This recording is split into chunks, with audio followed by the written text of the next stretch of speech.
Countdown begins.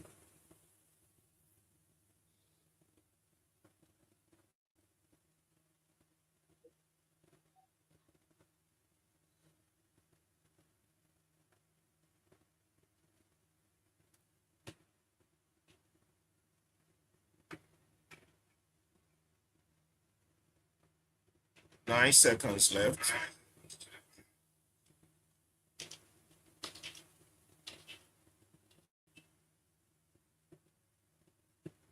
Okay, good morning, good afternoon, good evening, wherever you may be, whatever geographical location you're located.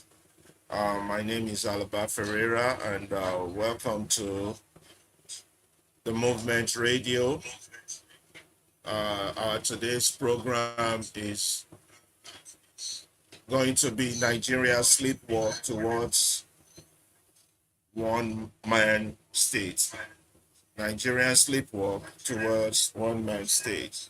I have with me Ibukun, who is going to introduce himself.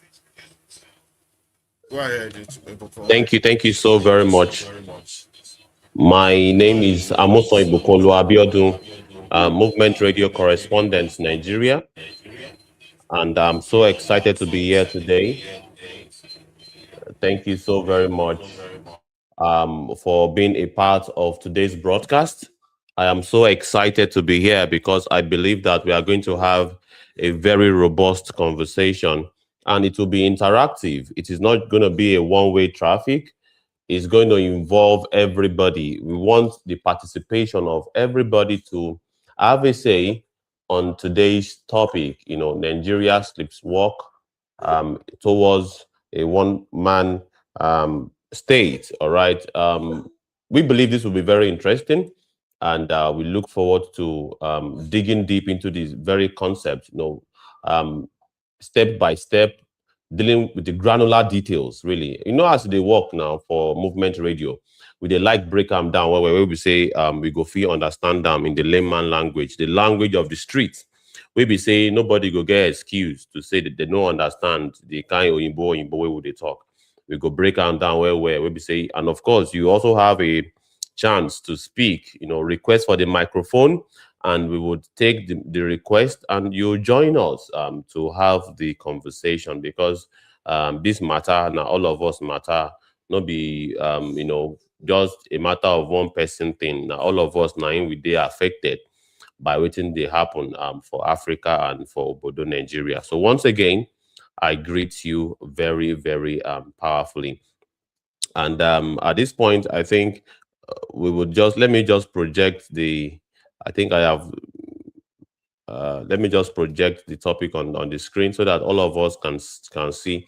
Should I proceed to read the article and then perhaps Abdullahi would join us in.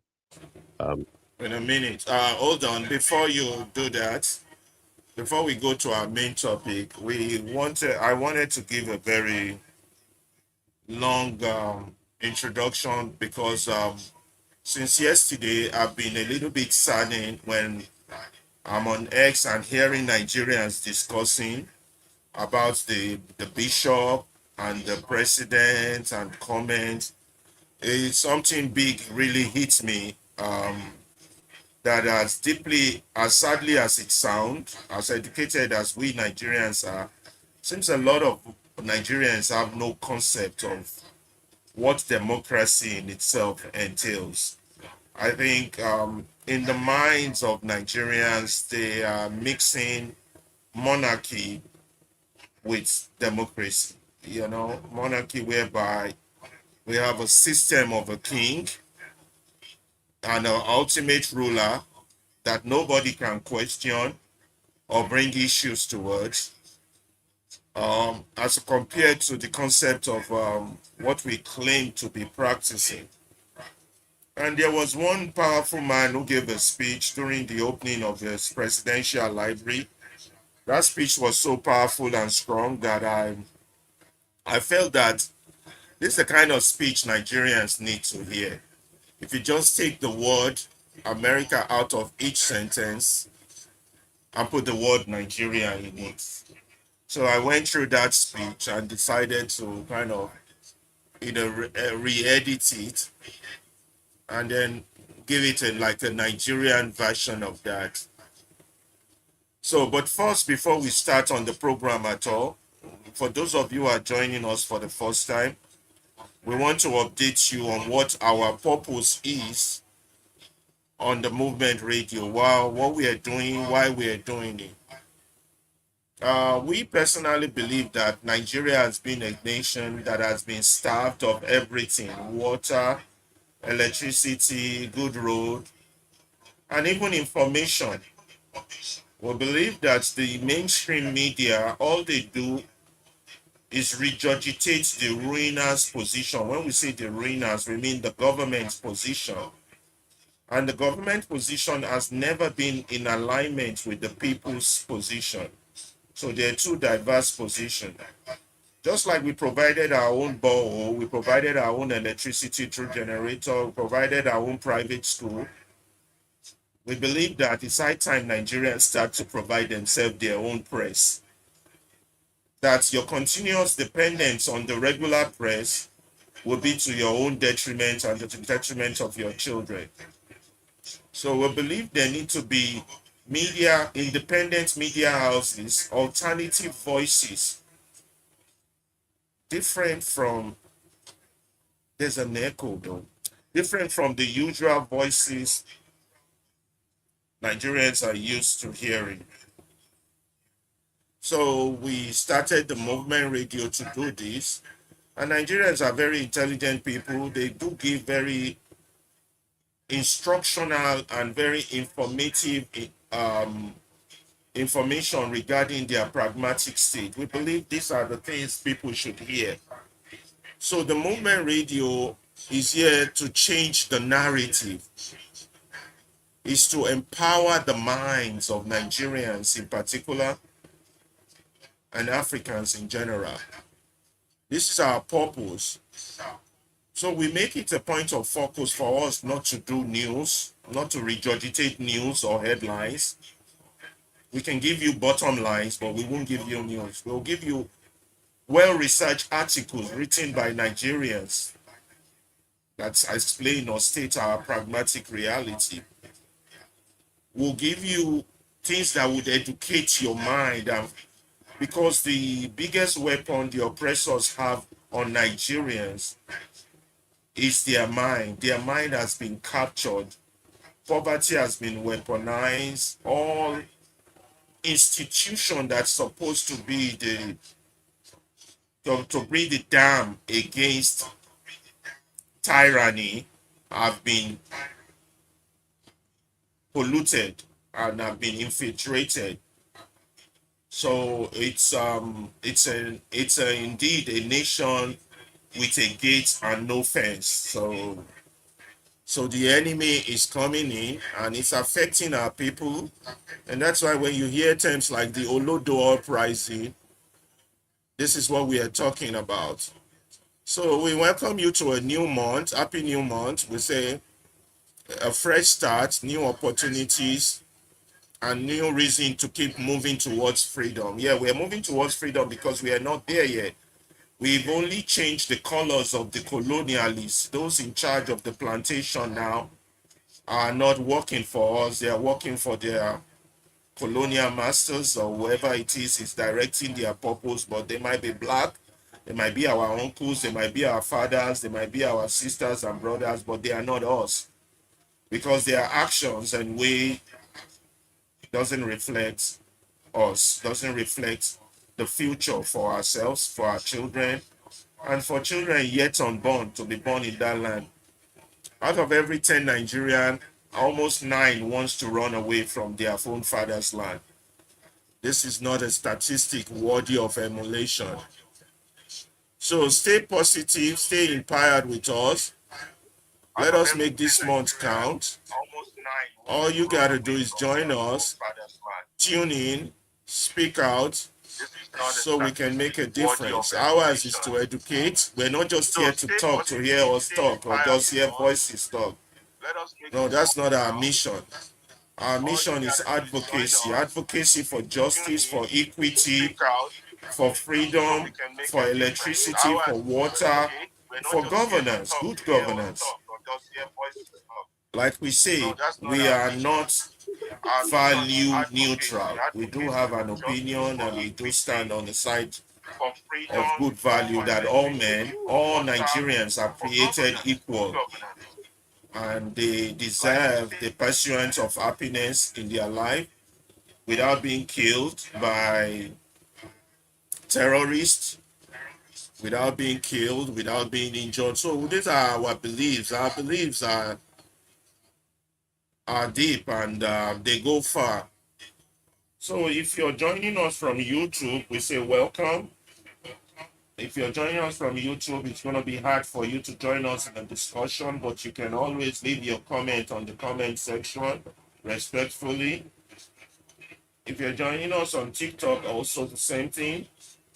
Leave your comment. If you're joining us on Instagram, the same thing. Hard for you to join the conversation, but you can always leave the comments in the comment section. If you're joining us on X, that's where you can. There are two versions on X. There's the video version. You can join in discussion on that one, and there's the regular X discussion version. You can join in. You can request a microphone. You can make a comment. You can add, delete, subtract. We're very interactive, and we welcome you. We see a few people on our X page that my eyes can see now. I see Edo Pikin. We say welcome. I see Ene Mona. I'm sorry if I messed up that name. We say welcome. Please request a microphone. Join us. So today is going to be a long first introduction. Like I said, I'm going to take the words of Barack Obama. I want to turn it inside. But before I do that, let us the rest of our crew here in the studio, let them introduce themselves. Ibukun, have you done justice to that? And then we can give the mic to Abdullahi Salisu. So I'll keep quiet for now and let them have their say. Go ahead. Yeah, thank you so very much. I am indeed yours truly, Movement Radio correspondent in Nigeria, somewhere in the borders of Lagos and Ogun State.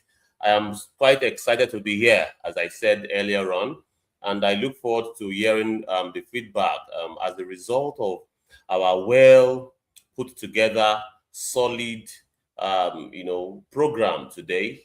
You know how they take the be. They always make them very interactive from this side of things. I would break them down into pieces so that we understand what thing we dey talk. All right. So without further ado, I pass the mic to our other correspondent in Abuja.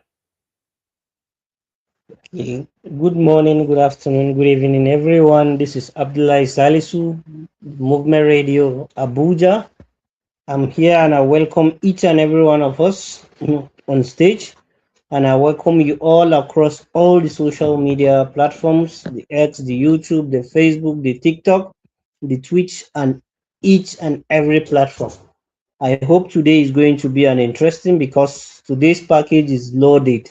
It's seriously loaded, and we are all ready to have a smooth ride, interactive, opinion sharing, and all encompassing. In our radio station, we are no one-way flow. It's not a one-way traffic, it's a two-way traffic. We air and you also air your opinion. So let's have a smooth ride. Thank you, Abdullahi Salisu.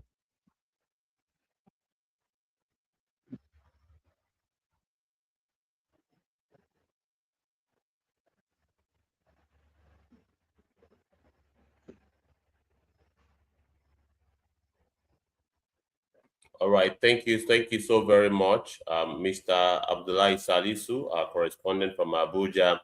I indeed value your contributions to all our well put together articles. And today we are dealing with some other article, and one of it is Beyond One Party, Nigerian Sleepwalk Towards One Man.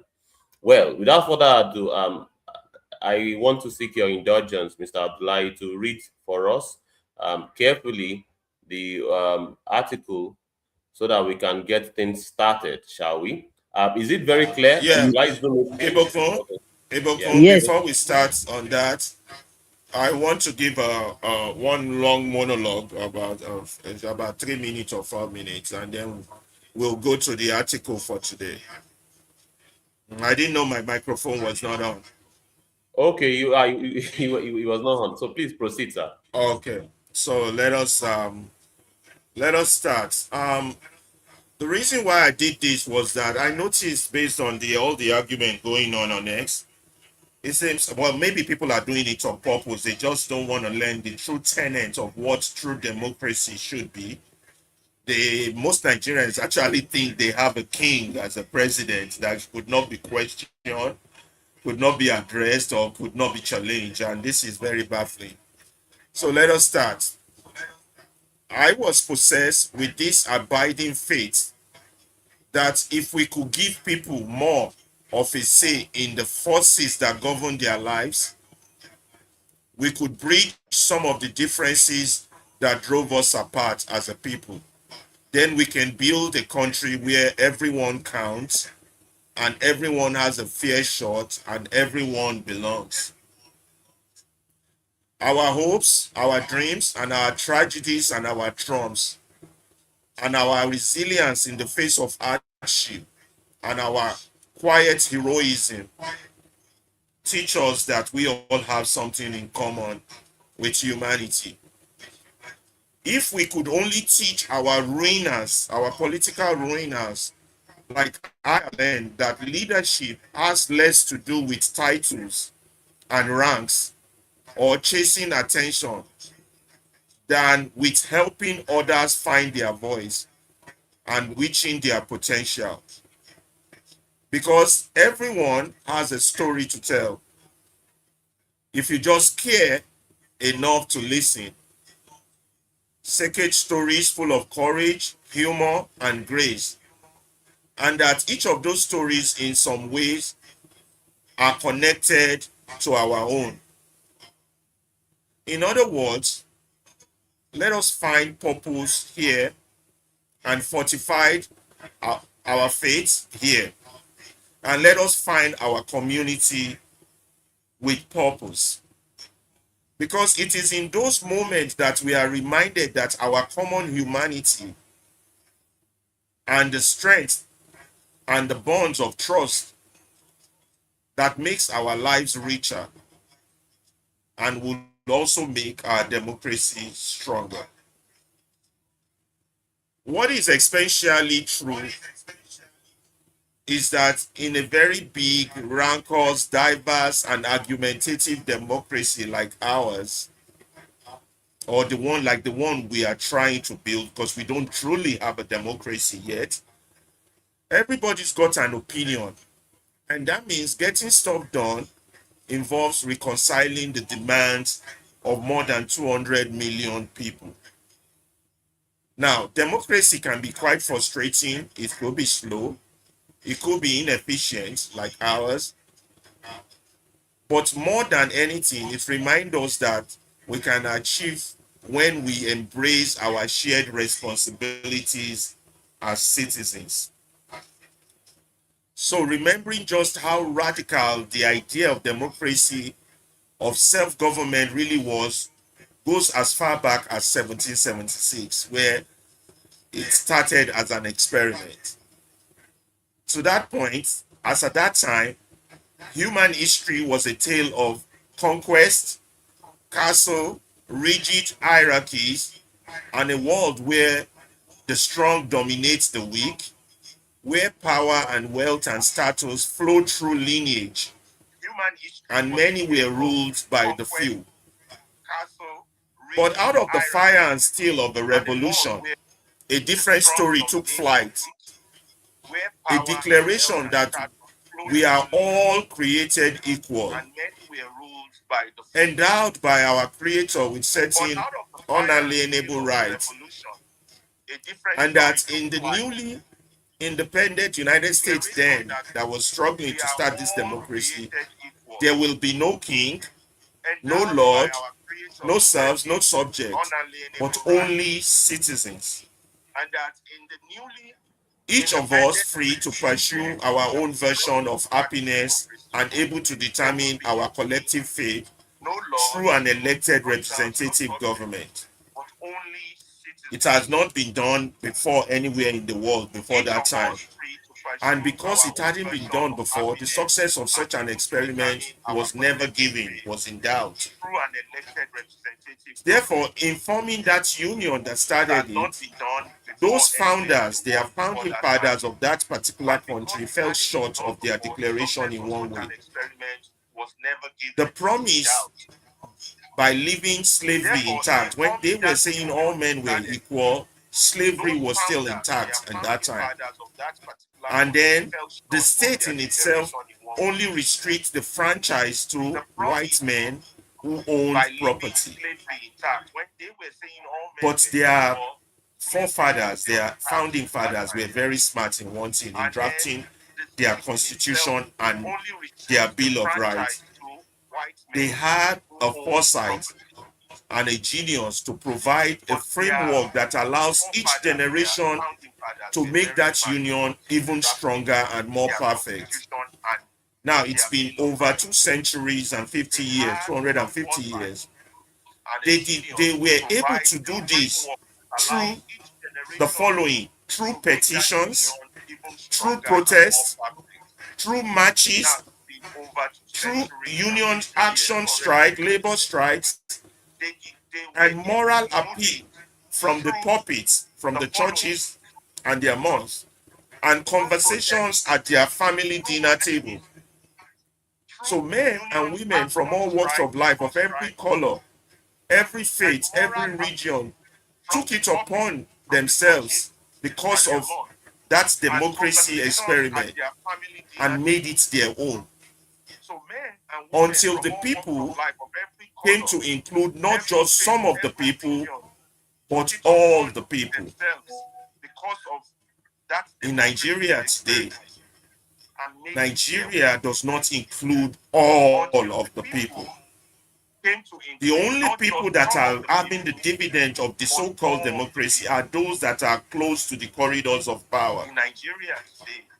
The further away you are from the corridors of power, the further away you are oppressed, your humanity is diminished, you are dehumanized by this very same country that's supposed to protect you. Now, democracy does not just exist on policies, but on a shared value that makes it possible. A belief in the intrinsic dignity and worth of all people. You can't have a democracy while some of your people's dignity are worthless, while the value of their life are worthless. And that no one is above the law or beneath its protection. No one is above the law or beneath the protection of the law. Democracy includes a belief in checks and balances in government. It includes accountability that comes with it. It includes an independent judiciary and a robust free press. If you look at the Nigerian picture, none of this is available in our democracy. A belief that our military and law enforcement owe allegiance not to the president, not to the political party, but to the people and to the constitution. Currently, no one in government respects the Nigerian constitution or abides by it. Nobody. A belief in a peaceful transfer of power after people have spoken in a free and fair election. None of our elections has been free and fair. Recognizing that in a large, complicated society like ours, 250 different ethnic tribes or dialects, no group or faction gets its way 100% of the time. And a belief that qualities of character like honesty, integrity, kindness, compassion, and a sense of duty and honor, those things matter in our public dealings just as they do in our private life. None of these can be seen with Nigerian public officials. These are values and tradition we all should believe in. No matter what your religion is, you should believe in honesty, integrity, kindness, compassion, sense of duty, and honor if you are a Nigerian. And they are not political parties' value. They are human values we all can share. And it is one of our greatest inheritance from our ancestors. The story of mankind at its best because it reflects the basic faith in the decency of our fellow human beings and the possibility that despite all our differences, we can see in each other and understand one another and make a common cause together. Our actions should always match our rhetoric. We must champion human rights instead of trying to dominate and bully and squeeze every advantage just because we can, and we call that democracy. Somehow, this APC government makes it harder for us to tell a truth from a lie, like never before in the history of this country. This Tinubu government, even as it makes us more distrustful and more withdrawn and more fearful and more isolated from each other, this is a lot. And all their algorithms keeps feeding us steady stream of distraction and outrage as only the loudest and most extreme voices get attention, fanning our prejudices, appealing to our basest, most tribal instincts. It's tempting to give in to cynicism and even despair and to just say, forget Nigeria, let us just stop trying. When we lose faith in each other, when we stop believing that voting matters, that citizenship matters, that our collective voices matters, that how we treat each other no matter and how we give away our power to decide our future, we open the door to the most ruthless or the most careless or the most fearful among us who see some groups and some people as more equal than others. And then we see government is nothing more than a way to divide up the spoils and punish our enemies and keep those who are different in their place. This is what we have seen in the last 3 years. 250 years that this experiment of democracy started. Many nations are getting results and are moving closer to having all men are created equal. But in Nigeria, we are actively walking backwards in time before 1776. Our people believe their president is a king. For a while, our war is non-partisan. But we here at the Movement Radio, we are not value neutral. We have a point of view. Now, there's a general saying that says that the arc of the moral universe is long, but it bends towards justice. And this quote is often invoked by Dr. Martin Luther King Jr., but it originally comes from a Boston minister's sermon more than 170 years ago. And at that time, the abolitionists, those are those people trying to stop slavery in America, the abolitionists,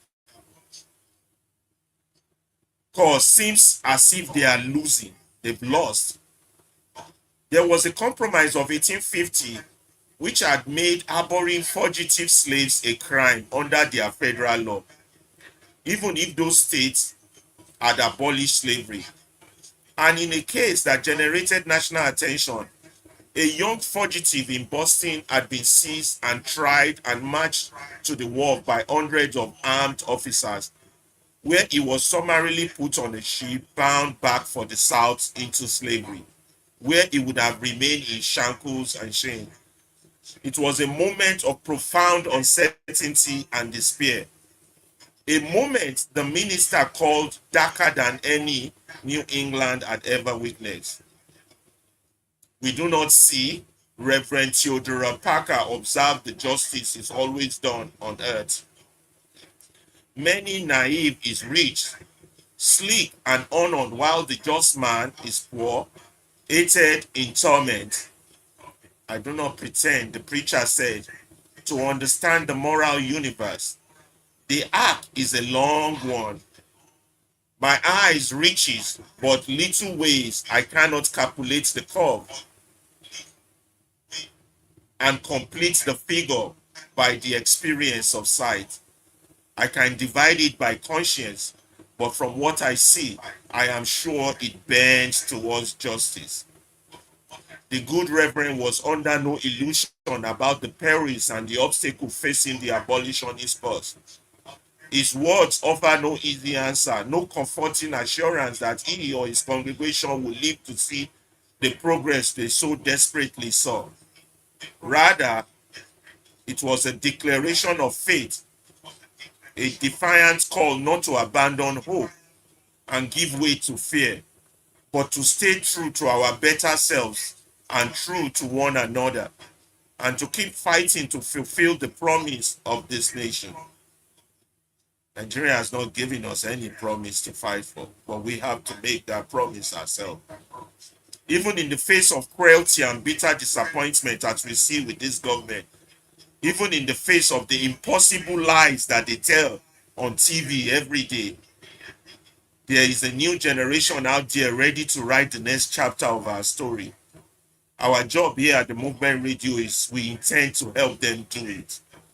And we ask that you join us. Thank you and God bless. Very long monologue, but we hope you could catch something that will touch your soul in that, something that will free your mind. That being said, we are going to go now into our topic for today, which is Nigeria sleepwalk towards a one-man state.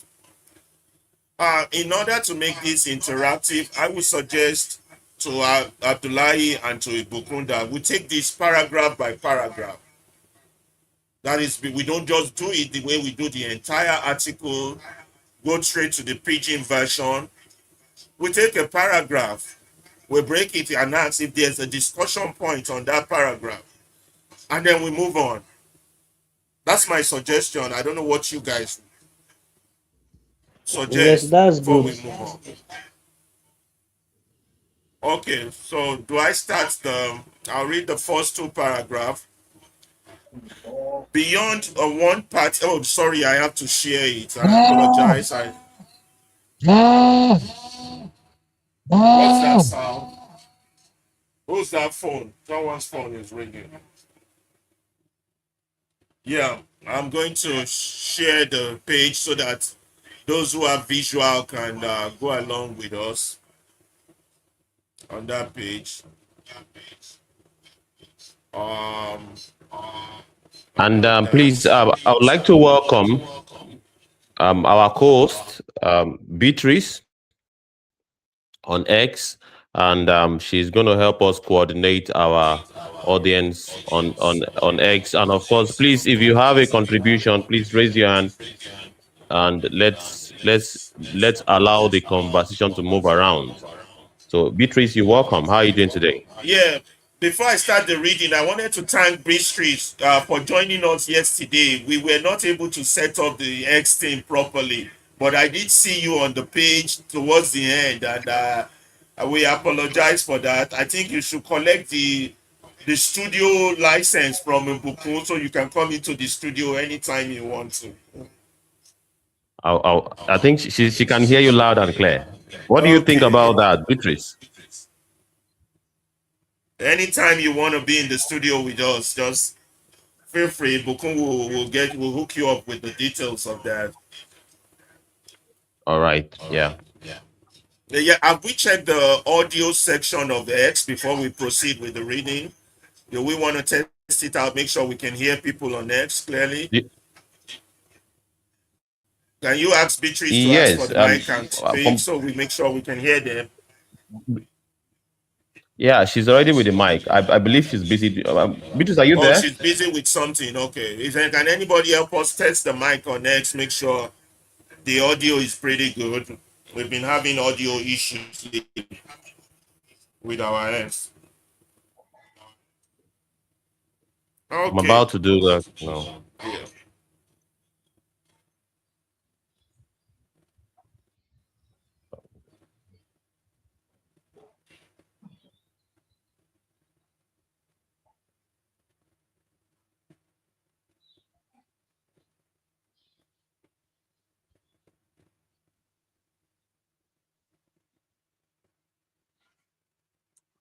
Also, we want to thank Cornelisa Baking. Ah, that's my ex schoolmate from Belgium. Joining us on which one is that on Instagram? I remember that name. Oh, I got to hook up. That's my ex classmate and Chipeli joining us from there. I can't see the YouTube page, so I can't tell who is on there, and I can't see the Facebook page. I can only see Instagram and a little bit of TikTok. That TikTok, the writings are so small I can barely read it. So thank the people that have joined us. But so far we got four from each of the medium joining us. That's good. So Ibukun, when you're ready, tell me no so that I can start. Yeah, I'm on it. Um. Okay. Yes, we Yes, called you. yes, good. We want to make Yeah, we wanted to be sure we can hear the X voice loud and clear, and we gave you an invitation to for the studio anytime you want. Anytime you want. Yeah. Yeah. No, he's not talking about physical studio. There's a virtual studio that all you have to join is to just get the link and you join the video session. Yeah, it's a virtual studio that all the panelists are present right now. So that is where we are streaming from essentially. So it's a virtual. If you have two devices, I can link you up with the studio visual section. So yes, looks like a Zoom call. Yes, like a Zoom call. Yes, but it's like it's the studio. It's a virtual studio. Yeah, I'll send you the link just in case you want to see how it looks like. But well, I think we are good for now. But I'll send you the link anyways. Yeah. Yeah.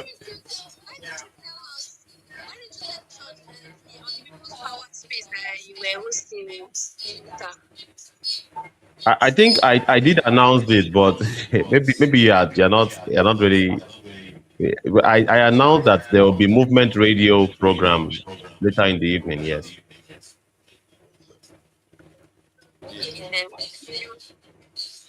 Yes. Any Yeah. other Our sound announcement? is our sound is good.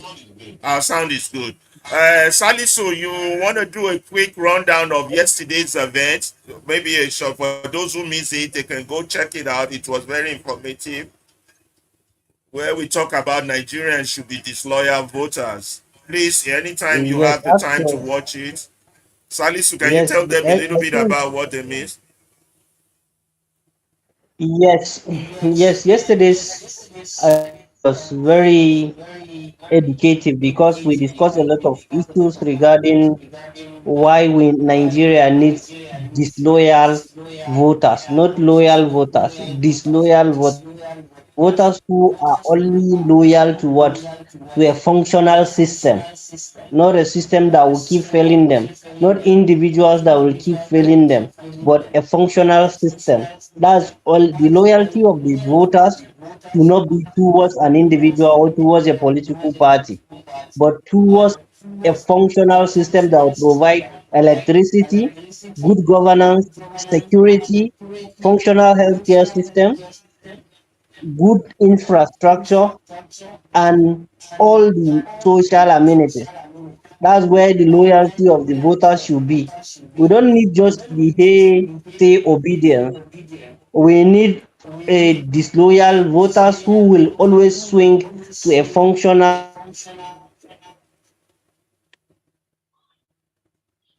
Yes, that was what we on had yesterday. about what is before us as citizens, as we claim to be.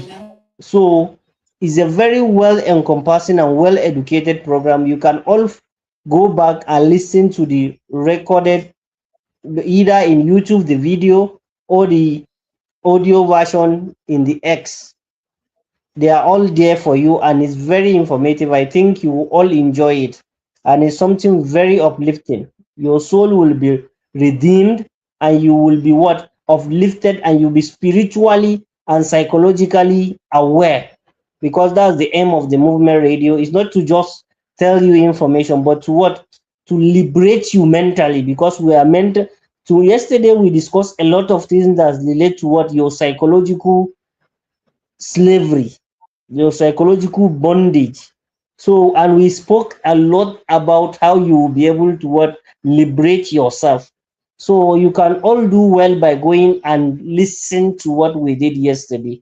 It's very important, very very important. Today is just like what a follow up from what we did yesterday, and we played video by David Hudeyin, Prince Adewale, and few others.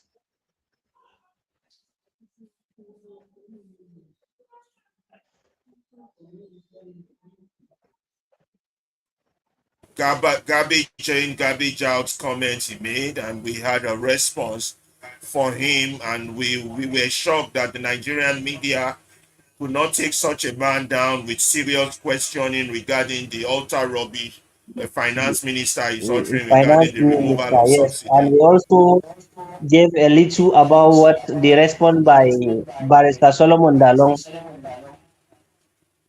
and Yes, how he because responds to him. these people need to know that we are responding. They just can't just grab a microphone and make And say whatever they want to say. an unintelligent statement and then just expect to run with it.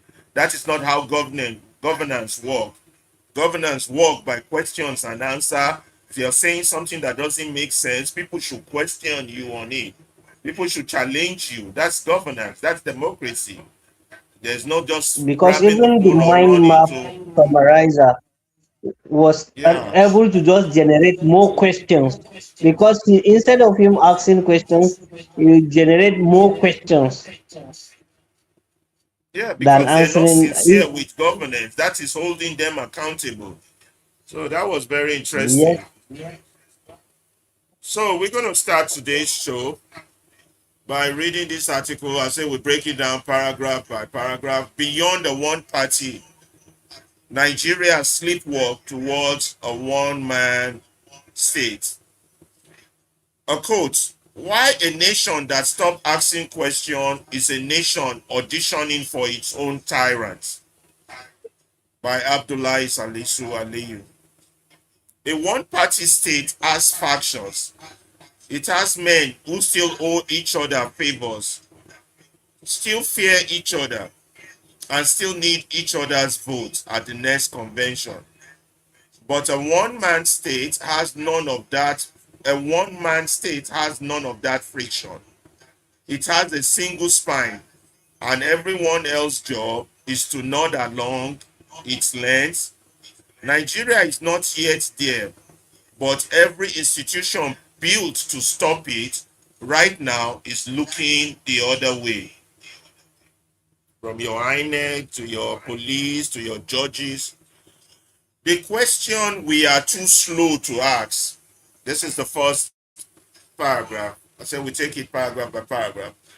How does a republic wake up one morning inside a dictatorship it never voted for? Rarely through a coup announced on television at 5 a.m. Far more often, it happens the way water finds a crack, quietly, legally, one defection and one silenced newsroom and one captured pulpit at a time. Until the citizens look up and discover that every institution that was supposed to say no has already said yes. And there is no one left standing between the republic and the man who will be its only voice. This is the uncomfortable thesis of this essay. A one-party state is dangerous, but a one-man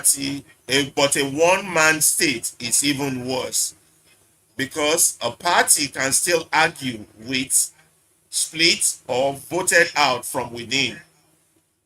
A man who has absorbed every check on his power can only be removed by the very force he has spent years teaching the country to fear. Nigeria's current drift deserves to be named plainly, examined against Africa's own catalogue of cautionary tales, and resisted while resistance is still legal, peaceful, and possible. Ibukun Abdullahi, is there a discussion point on this intro?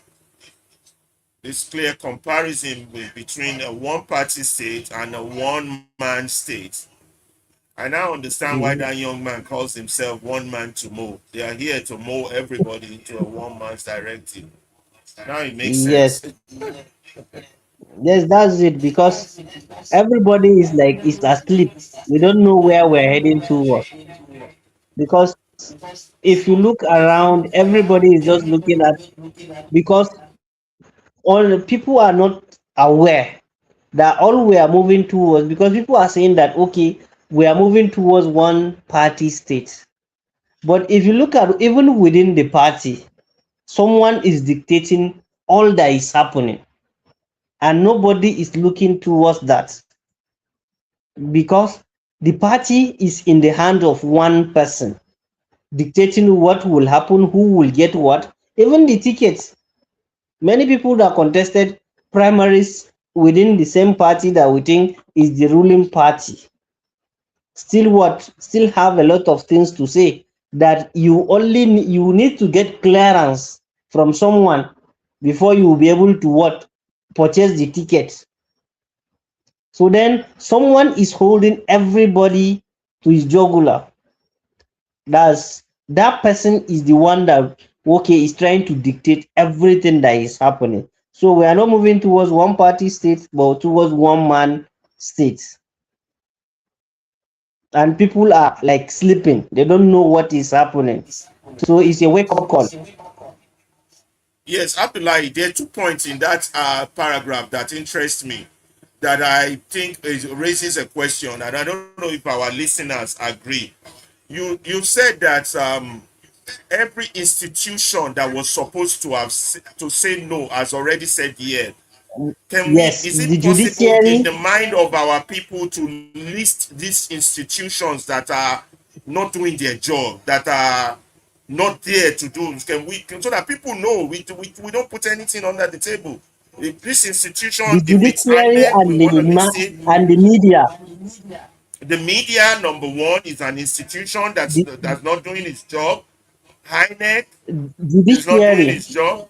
is, Judiciary not doing its job. is the Which other Nigerian one? labor, Labor the union, civil society organizations, civil society organization, the religious Nigerian institutions, religious institutions.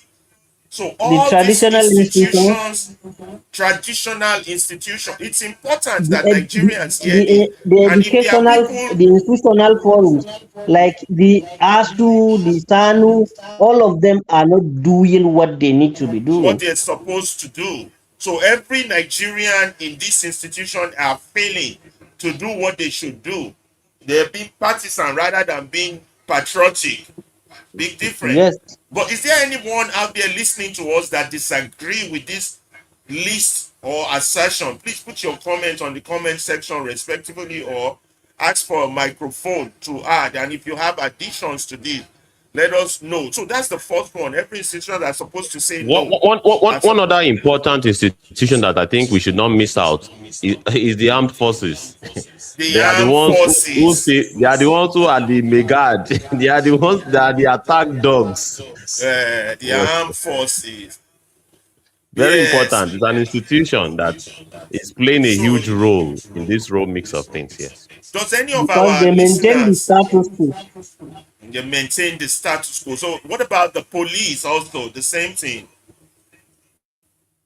So, Yes, that's a key point. they are one of the armed forces. That's Yes, true. they That's carry true. arms. Yes.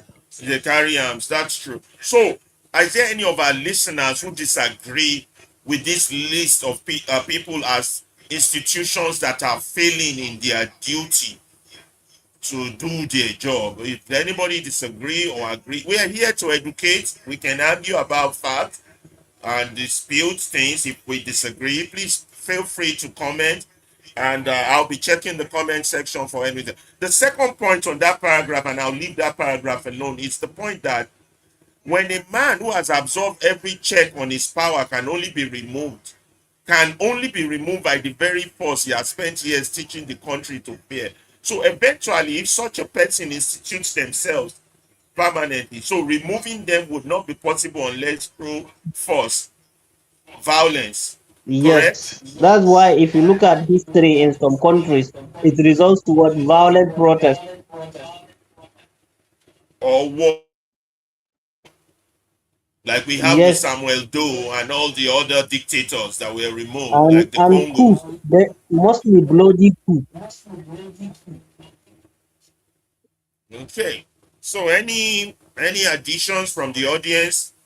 Well, Subtraction? I am keeping a very close attention to the feedback or any interjections from the X side of things, but none so far. None But I so would like far. to just Okay. ask, my question would be, is it actually, can one actually make a postulation that there are ways to actually get this done without, something that is bloody? Does it have to be a bloody revolution? That is the opportunity Yes, of but where it needs organized action. organized action. That's why we are educating people. If the people are aware of what the impending danger of what they are doing, and then we start to organize, we start to educate, we start to have like mind, we can do it peacefully. But if the people persist in their ignorance and continue in the same paths they've been following for the past 26 years, the result is going to be obvious. There will be no other way. It will be a one-man state. One man to more finally wins. You understand? It's doable. That's why people like us cannot be quiet. People that know We should not cannot be be quiet. It's quiet possible. because Peaceful you're means seeing the revolution is danger very coming. possible, but only when the people are educated, enlightened, and they are mentally aware. And that is why we are having this discussion. That's why we are Because reading articles it's like this. psychological.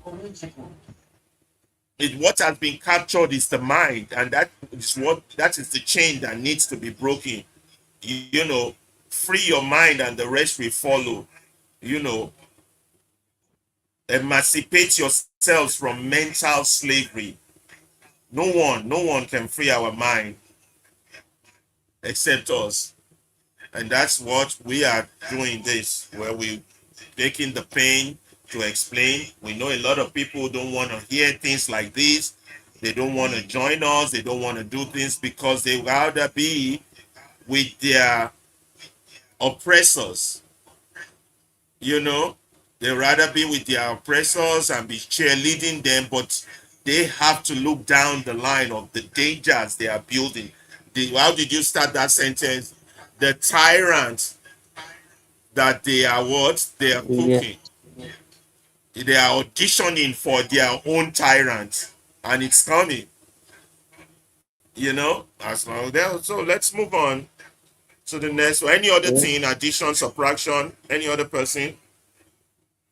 Ebukun, Abdullahi, did we take care of that question? Yes, I think we can move. The Yes, next I paragraph will think we give us did justice to it. something that we can also talk about. About talk to action. Okay. Now, the arithmetic nobody is discussing loudly enough. The arithmetic nobody is discussing loudly enough. Start with what is publicly documented, not speculated. Since 2023, Nigeria has witnessed the largest wave of political defections in its Fourth Republic history. By early 2026, the ruling All Progressive Congress controlled 31 of the country's 36 state government, a dominance built not primarily through fresh electoral mandate, but through a cascade of sitting governors abandoning opposition platform midterm. The main opposition, People's Democratic Party, which led 11 governorship as recently as 2023, had been reduced to a two-state. The Labour Party retained only one. The All Progressive Grand Alliance one more. This is that we have a quotation for those who are looking for reference. This is from the Guardian, Nigeria, APC 31 state, April 2026, March 2026, December 2026. So we're not just talking out of the air, we're giving you references because we know the defenders of evil would always be like, oh, that's just your opinion. So analysts at the Athena Center for Policy and Leadership describe this plainly as a period of heightened vulnerability, with structural indicators pointing towards gradual consolidation of de facto one-party predominance. The cable's own editorial assessment was blunder still. Nigeria's gradual slide from multi-party democracy toward a one-party system, in its words, as visible as daylight. When the party of government controls this much of the federation, not through the strength of its ideals, but through the migration of politicians fleeing to wherever power currently sits, the opposition is not merely losing election, it is being denied the chance to lose them. A one-party state is a warning sign. It is also, historically, the waiting room for a one-man state.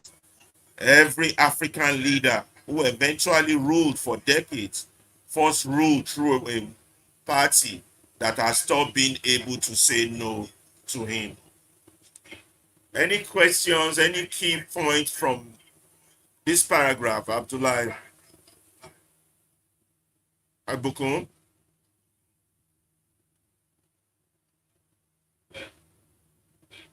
Well, I have no contribution. I think this article is very self-explanatory. Yeah, It any really breaks, question mark you there? know. Yeah, I am still very much laser focused to our X platform. We are still anticipating the feedback of our audience. Please, once again, feel free to pick up the microphone and let's have this conversation. And you can disagree with us if you have references that you want to point our attention to, maybe to tell us whether or not we are being biased or we have a bias really. So we anticipate that, and they are hearing everything that is being said so far so good on X. And I believe our audience on other platforms also can hear us. Please, we are also paying attention to comments. If you drop your comments on any platform, we are going to see it in the studio here. But this article is indeed a picture, a very classic picture of our situation of things in Nigeria. How do you explain the ruling party and of course, this is even beyond the party situation, is a one-man situation when because of one man, even the so-called opposition abandon their party. It has nothing to do with any form Mm, of political philosophy or ideology. Just because they want to align with one man at the helm of affair, mm. the top dog, really. So it is quite alarming, really, that a party that, PDP boasted at some point that they are going to be in power for 50 years, because they were also playing this exact same game of APC. But it seems as though APC has indeed taken the game to a whole new level entirely. So let's anticipate how this thing turns out, whether or not our people will resist this kind of situation or they would just adapt to it as always. I think we should. That's my own comment And as far as that. Yeah. Are the people yes, if you look listening? at it, most Yes, if people are listening, most of the yes. governors did not jump because, well, it's because them too they want to remain, because they know if they did not move to where the power is centered,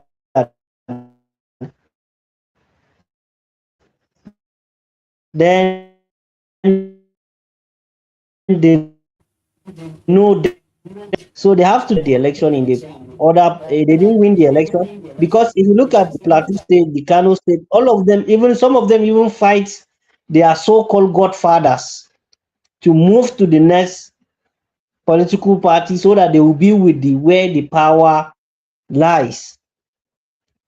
So most of them, and this is how it started. If you look the history of countries like Cameroon, because even the recent election in Cameroon that result to a lot of somehow things happening in the other way, the party was is now in the hands of single individual controlling who will be the governor, who will be whosoever is going to be in power in the country. So that's where we are here in Nigeria. We are moving towards that direction because the power at the top is controlling the state governors, and the state governors are the pocketing the local government election in their pocket. They decide who will be the local government chairman, who will be the councillor, so that if the local government chairman decide to move in the other direction, they will one time remove him and do what they want to do with him. And at the top is the one that is controlling them. So everything is diving and sliding towards a single individual doing what he wants with the state and its people.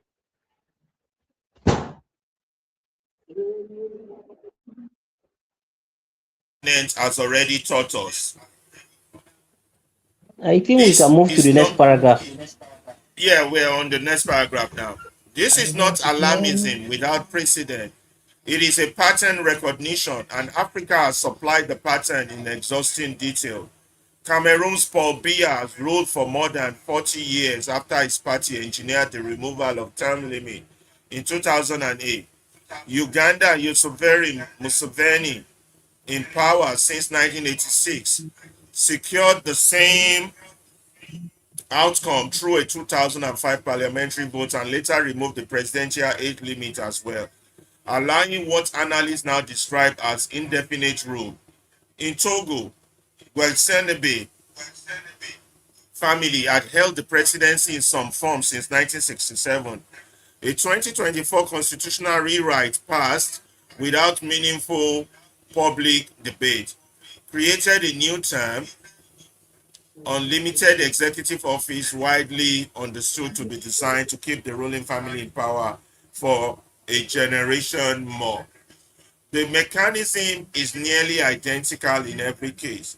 A dominant party wins enough legislative seats to amend the constitution without meaningful resistance. Term limits are quietly extended or abolished. The courts that might have intervened have already reshaped by years of loyalist appointment, and the media that might have sounded the alarm has by then either been brought, intimidated, or simply exhausted into irrelevance. None of these countries voted for dictatorship in a single election. They arrived at it through a decade of small individual defensible concessions. And by the time the concessions were added up, The exit had been quietly wedded shut. I'm going straight to the next paragraph since we already discussed that. Proof that we have already won this fight once. Here is the fact that ought to anchor to this essay rather than merely alarming. Nigeria has faced this exact threat, and Nigeria has already won. In 2026, a sustained campaign to amend the constitution and grant President Olusegun Obasanjo a third term collapsed in the Senate after a sustained pressure from civil society organizations. A still assertive press corps and lawmakers who refuse to trade the constitution for patronage.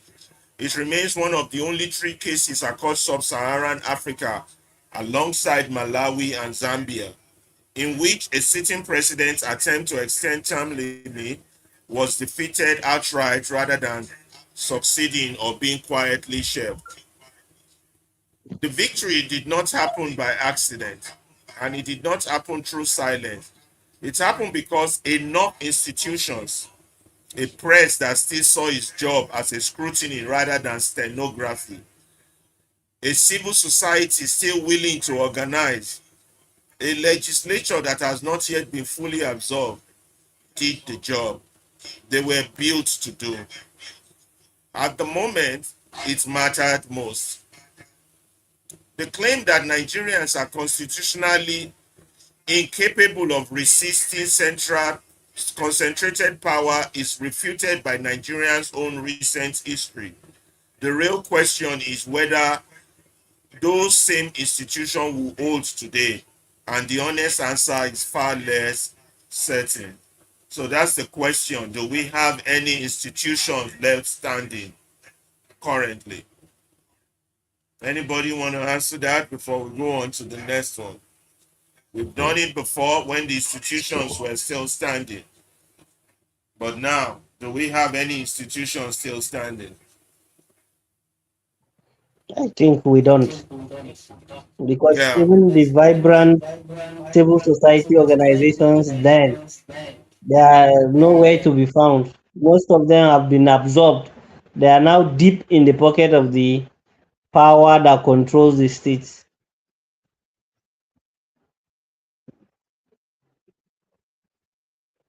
Not standing their ground. All these institutions. So do we have elites that reason enough to say this is the danger I'm putting my children into? Are they aware, or are they just oblivion to those facts? The ASU members that we keep seeing before, that they keep writing, they come to the media, they speak, but now they are no more. Bukun, any comments on these people being Well, aware of? it's quite that's why I said it's the reason why I said this article pictures our situation very, very succinctly, because all institutions that should push back. And that example also is quite profound. The Obasanjo example, we saw how, the legislators push back. At some point, even one of the legislators was saying that, Obasanjo was giving each senator about 20 million naira as at one time, and they rejected it. A particular senator at the time said there was a particular vehicle that drove in cash, and cash filled that vehicle to the brim. All right, just to share to the legislators to buy their support to extend his term beyond the usual.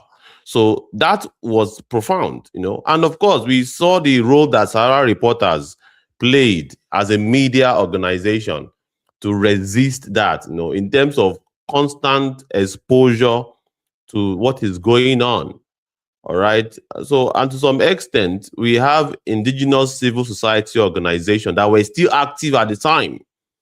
All right. There is this man that is now late.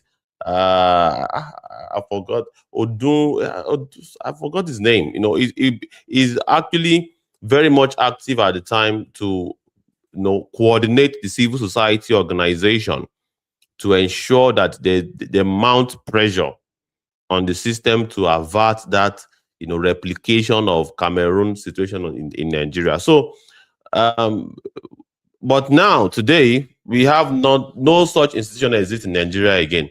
All of them have capitulated to Tinubu and the organized syndicate, really.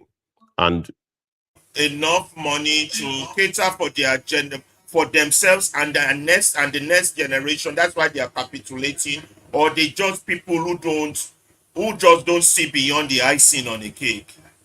Because if there's an impending storm coming, if there's an impending danger and you're not sealing your house or you're not going to safety, it's like saying the Yoruba proverb, "Ogun asotele kin paro," and you're aiding it. I don't know. Does that show that you're rational, or I don't know, or what are you being offered that makes it? it is greed. As far as I'm concerned, it is Yes, greed. People now the people are National so Assembly greedy. itself. You say The what, the Abdullah? the I said the the National perpetual. Assembly, I don't expect anything positive from them because when you have the likes of the Senate President and the Speaker House of Representatives, most of them with questionable issues because they are Fabio, we can still remember of the mic issue. And most of them how they come into power and what transfer. So they are people of questionable moral characters. So you don't expect them to do anything I read that will that make save the monologue country. about what democracy is. People think it doesn't involve character. Every time we're playing politics. No, that's not politics. That's economic sabotage. That's Because in treason. Nigerian politics they say there is no morality in politics. That's not true. Which I just read a speech from that Obama was saying, what matters in your private life should matters in your public life. That's true democracy. Not this That's how garbage we're doing. democracy should work. Anyway, can we continue? Any question? Are you checking on the Yes, medium, TikTok? Any questions from YouTube, Facebook, Instagram, or X? Anybody requesting a I mic? just want to ask if there's by any chance a speaker from your studio that is sounding. A speaker, yeah. Let me try to follow and Aha, it is that speaker that is indeed giving us that echo effect. okay, yeah, there's a second speaker. But I think we can manage. We can manage. We can manage. Let's just maybe we'll have to work on that later. Okay. So, but I'm Second laser speaker. focused on I'm focused on looking forward to having the contribution of our listeners and audience on X. And Okay. of course, you don't have to even pick up the mic. You can drop your comments. But we know that we do not have this culture of participation. So it's part of what we want to facilitate on Movement Radio, for us to have that culture of participation. May they participate. If there's any discussion where they happen, we have to do with our collective interest. Make we they talk about it. Comment, drop a comment. If you have the circumstance to pick up the mic and speak your mind. And part of waiting they happen to us for Nigeria, we say something they wrong. And even part of the institution that has failed the masses, because some people would postulate that the highest office in any country is the office of the citizens. Office of this, that the masses themselves, they are an institution. But when you have a masses that do That's the not really tenets care, of democracy. yes, because let's even ignore all of these, greedy bastards. Excuse my French. If we are to ignore them for a minute, how about the masses? What is the role if the institution have failed? How about the people, for them to rise up and carry out their own civic responsibility as an institution in their own right? Because the masses in themselves, but based on the article itself, we have indeed been exposed to the fact that this these guys in power, they have re-engineered the minds. Part of the institution that they have infiltrated is the masses. They have turned the psychological, resistance, instincts of the masses to a docile one. So they did that as an homework so that they can continue their reign and paradise of exploitation, really.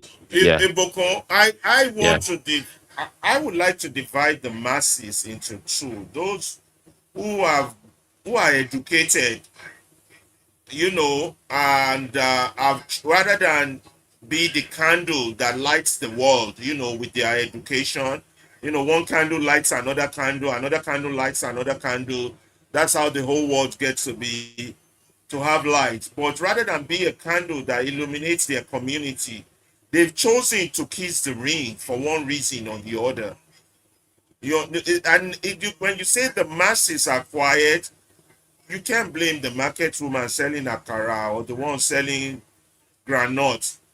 Those are they follow those who they see are learned among us. So when we say masses, maybe we should be more specific to the learned ones among us, because they're supposed to be the first candle that lights the other candles before we get to a million candles. So if they are not lighting candles, if their life is not shining through to their community and providing a doorway, but all they want to do is steal from their community or feel empowered that they have stepped into the shoes of the white man. They are now the big man. They are now superior than their fellow brothers. Maybe that's where the issues lies. But before we start analyzing that, let's continue with the next one. But we pay emphasis on we don't have elites. It's the elites among us that are key. Yeah, we have about 28 people, and I can't tell if those 28 are from YouTube. And then we still have a few more people joining us from that Instagram. I called a few names: Joluwa, Owo Blow, Sarah Chibe, Mayanes, and Uchenna. We welcome you all. I'm so sorry I can't see the names on TikTok. The names they're so small. I need bigger glasses. And I can have access to those on YouTube and those on Facebook. I do not have access to those. But continuing our read up, the watchdog that learned to fetch. The watchdog that learned to fetch. A free press is the first casualty of every consolidation project on this continent, because it is the cheapest institution to neutralize and the most expensive one to lose. Nigerian media scholarship has been documenting this erosion for years. Nigerian media scholarship has been documenting this erosion for years in language too dry to alarm anyone. Peer-reviewed studies of ownership pattern consistently find that the editorial decision correlates directly with political and commercial interests of the owners, producing what one 2026 academic study bluntly called proprietorial control that entrenches power arrangements and erode media oversight. Several of the country's most influential newspapers and television stations are owned outright by serving or former politicians and their business allies. A structural conflict of interest that does not require a single act of censorship to distort coverage, because the incentive against scrutiny is already built into the balance sheet. Even the profession's own guide has turned its criticism inward. An April 2026 assessment published in the Nation accused the Nigerian Guild of Editors and the Nigerian Union of Journalists of being preoccupied with reactive institutional posturing rather than confronting the deeper structural crisis facing journalism. A diagnosis that lands especially hard coming from the inside industry rather than from its critics. A press this compromise cannot perform its founding function. It was supposed to be the mechanism by which citizens learn in real time what power is doing in their name. Instead, in too many newsrooms, it has become the mechanism by which power learns how to keep the public calm. So this is an indictment on the press. We have sources for this. Redeemer University Journal of Management and Social Science, published in 2026. You can check this out. And also Government Media Relation and Crisis Transparency, published in 2025, Kogi Journal of Educational Pedagogy. So we have reference to this part. So if anybody was saying we're just sucking out of our nose, they can go and check these academic references. This is an indictment of the press. And before we even discuss this paragraph, this is why we have this movement radio. We strongly believe that for us to make progress in Nigeria, we have to ignore everything that is coming from the Nigerian press. And we're going to mention it.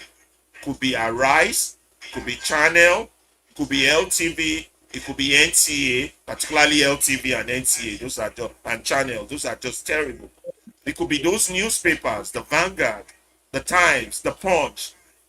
They have failed themselves, they have failed their country, they have failed their profession, and they are nothing but a big disgrace. A big disgrace.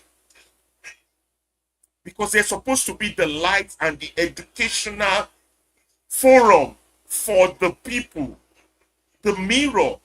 A good example was when 2023 happened.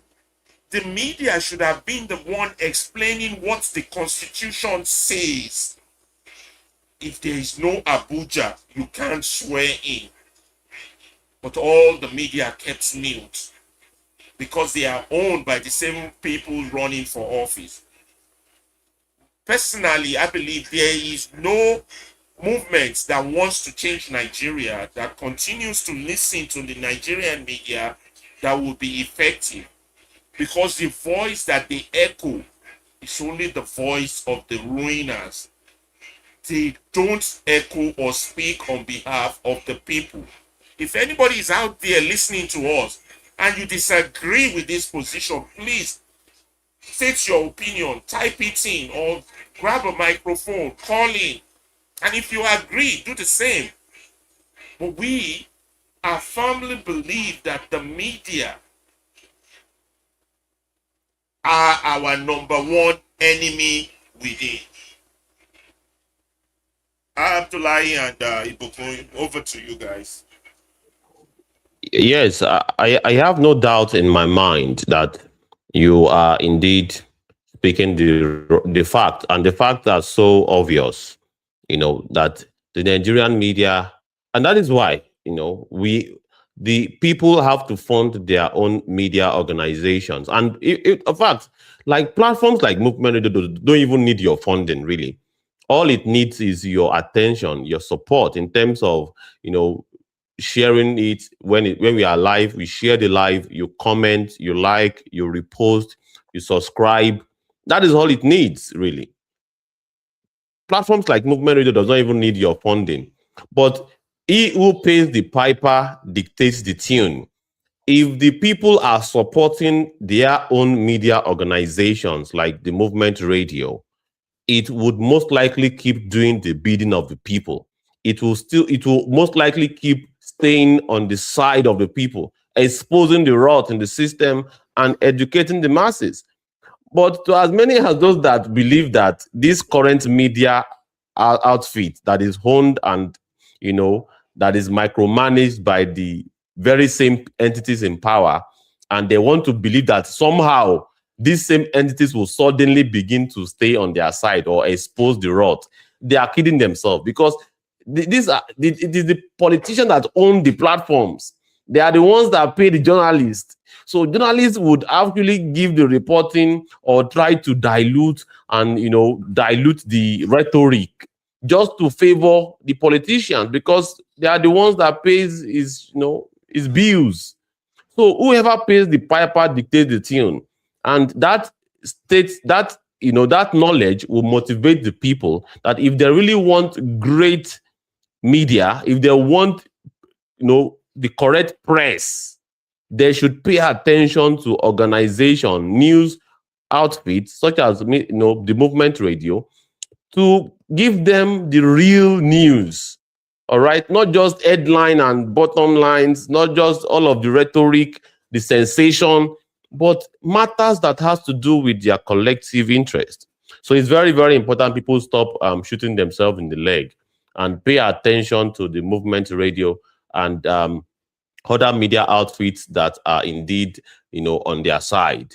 So, and how are they going to do that? By following, by subscribing, by liking, sharing, commenting, and of course, the movement radio have even made it very, very, easy. You can basically cherry pick any platform that suits you.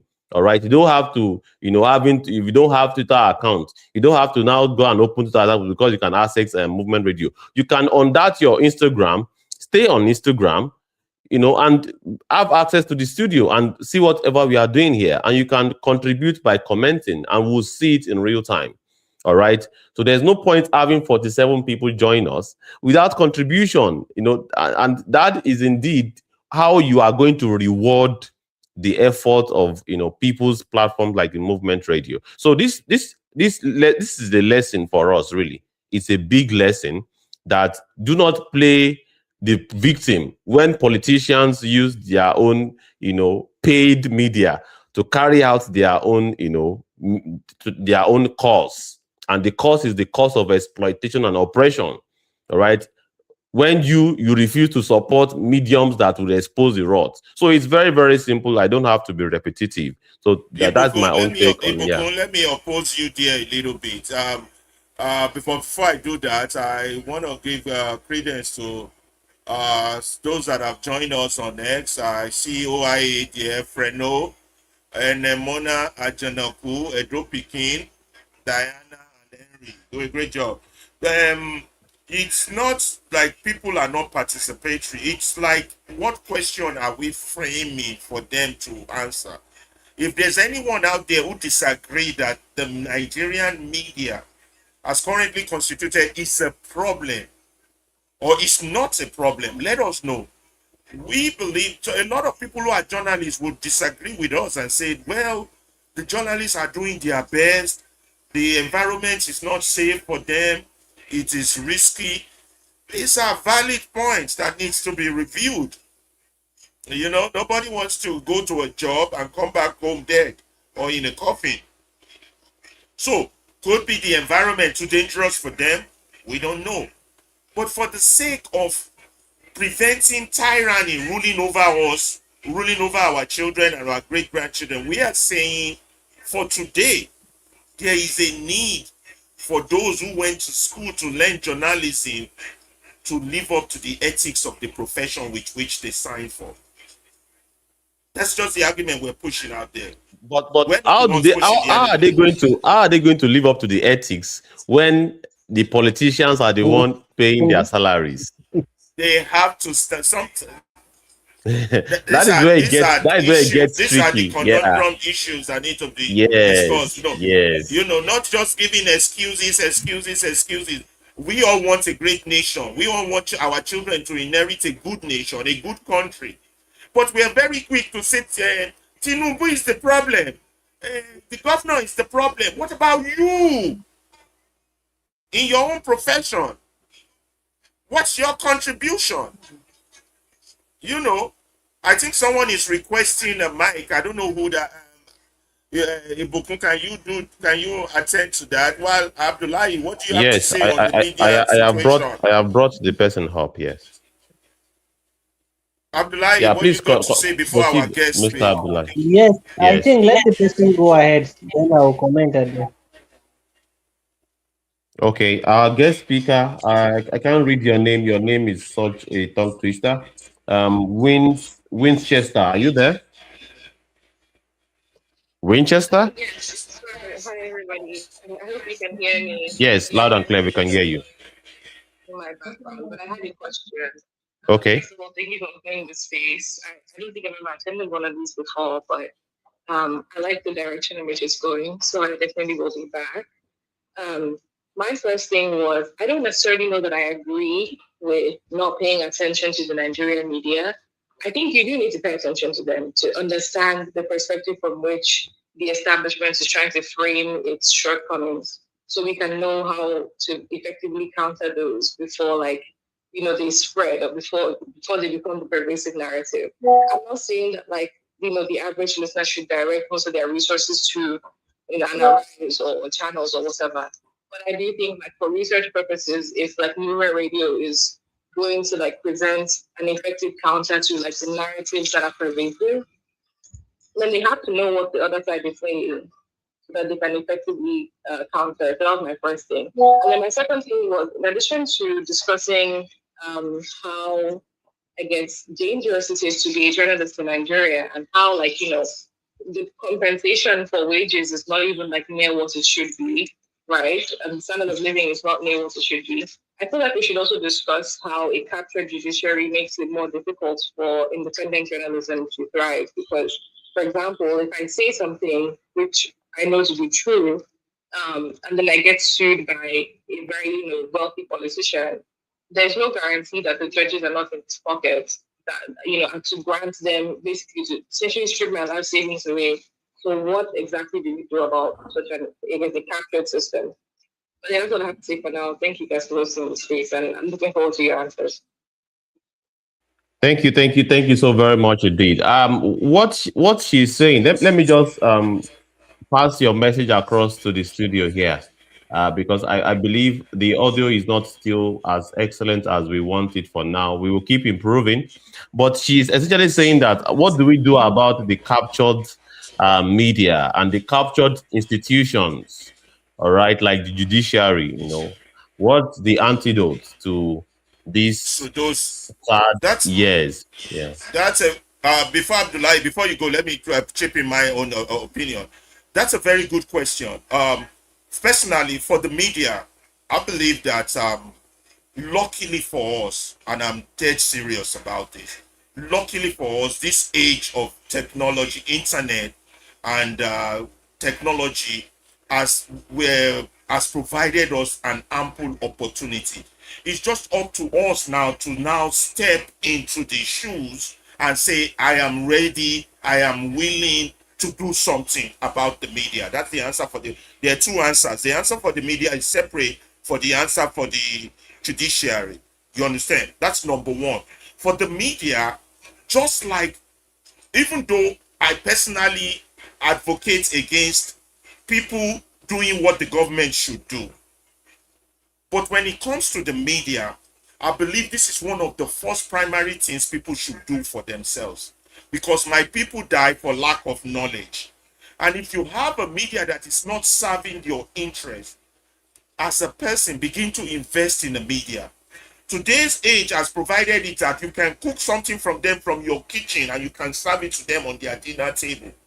You might not be as powerful as Arise. You might not be as rich as Arise or Channel, but you could do something, particularly for those of us who are living in the diaspora.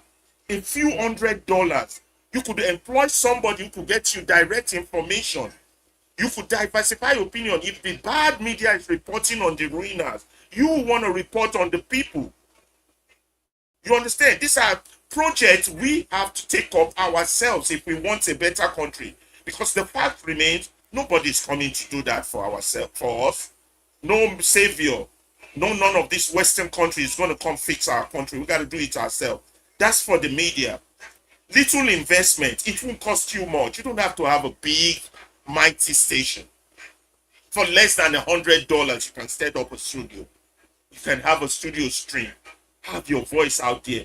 Participate in discussion. When people are on X, using public medium to alter falsehood. You have to remember one thing. Ignorance also spread like wildfire. Jump in. Correct them. Present facts. Let them know that the Olodo uprising is something you have to stand against, because you know better, and those who know better can do better. You stop the ignorance. Don't be worried about their sensibility. That is the blackmail they use to get you to keep quiet. Just like you won't allow a bully to keep slapping you, you cannot allow ignorance to keep spreading, because it would have consequential effect on your children. That's an answer for the press. Now, for the judiciary, the same thing. You're not in the judiciary, but you read articles that some judgment defiles logic. Some judgment contradicts constitution. It's your duty to figure out who is the judge behind that judgment, call them out. Compare countries and say, in the state, I will go into the law, read. This is the purpose of education.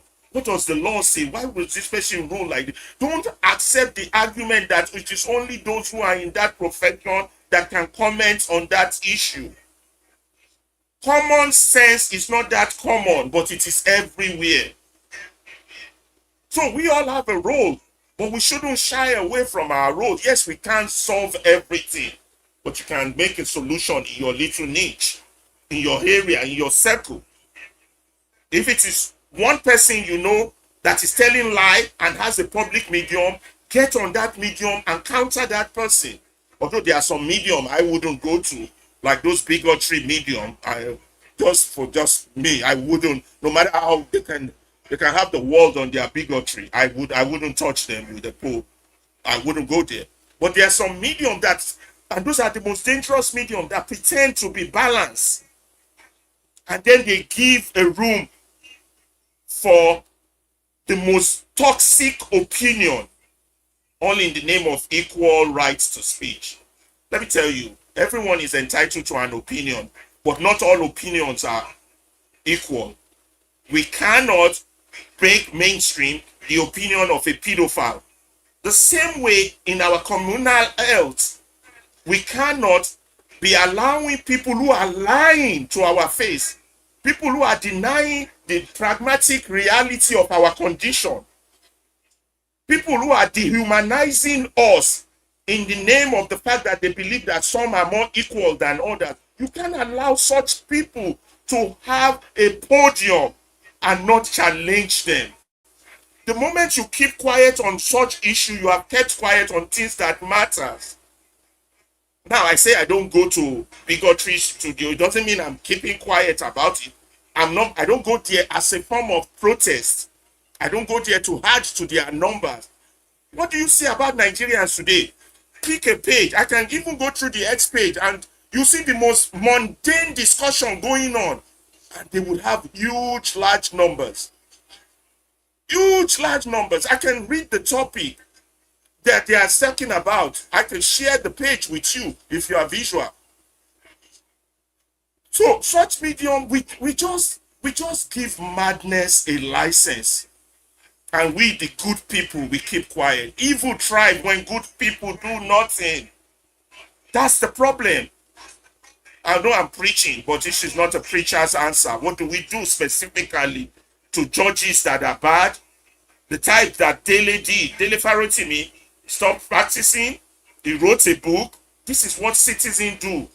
The likes of what Showore is doing, taking Inspector General to court when you know he should not be serving. He should have retired. This is what citizens do. We all can be quiet. And when we have a few mad ones among us, we have to call them for their madness, boldly and strongly, without fear or favor. That's the role you can play. And when time comes and history judges you, history will judge you as you did something. When your country was in crisis, at least you did something. I'm not trying to preach. I believe Abdullahi will have a more specific answer to the journalism-ish question and the judges issue. Yeah. Go ahead, Abdullahi. Thank you so much. Thank you so much, Mr. Alawa, because you have actually touched a lot of angles. But to be specific, in terms of the media, yes, we can't take it away from the issue of the ownership influence. The ownership influence is very, very important, and it influences a lot of things within the media space. Because even when you are studying media and journalism, they will always tell you that one of the major problems of the media is ownership problem, the in-house policy. And the in-house policy, every media organization in Nigeria you have, it has its own in-house policy. And if you start, because if you go through some reviews, there's some research and you go through how research was studied towards the in-house policies and how it give people half-baked truth through the news, is something alarming, because they will tell you you can't publish this because this person is a friend to a friend to a friend to the owner of the media. So it's something very alarming, and you can't take it. But which way can we go to make sure that, okay, those medias did not influence the people? Many, as we have as many as possible as content creators online. That's why, as Mr. Alaba said, we have ample opportunity at our own hand. The new media, we can what convert those our spaces, the media, the X space, the Facebook content creator, the TikTok, the YouTube channels, all of them, we can convert them into what community media. Even in the media education, they will tell you what there is what we call community media. So that we can convert them into community media. It's a virtual space, so you have less control. You go out, nobody will tell you you can't go and interview people. You can't go and report the act. When the media, the conventional media, the so-called captured media, are what are saying what they want to say, you slap them to their face with facts, with the real issues. That will make them, you will force them to change. Because when you slap them at their face, okay, when they report that this is what is happening, when they have what the real issues glaring at their face, every content creator from that angle, is reporting the fact. Them too, they have no any other option but to change. Everybody, yes, the lie can be very loud, but when the truth comes, it what is scare away the lies. So that's the way we can fight them. We can tell them that, look, what you are, even the owners, is either, if they want to keep telling the people the lies, then the people will have to choose in between the lies and the truth. So that's to be specific in that aspect of the media. The media, we did not say, okay, you can leave them to keep doing what they are doing, but listen to facts. Always say, even you within your own space, you can use your social media handles, social media platforms to what to you. News is not something that you just keep reporting what is happening in your own locality. If all of us will keep reporting exactly what is happening in our locality, will counter the conventional media, the captured media. We will force them to say the truth. Like then in the judiciary, even in the judiciary, we can also hold them to account. Issues happen, and they said the judge, the law is blind. It only deals with fact that is presented to it. So in every case, we should try as much as possible to prevent contempt of court. But we can also always present and always follow cases. And those judges and those lawyers, they are not different from us. They are all humans. They all have families. And also they are afraid of some things. Just like Mr. Alawa said, you call their names. And when they are given their valedictory, you call them and you those things in each and every case that judge precise over.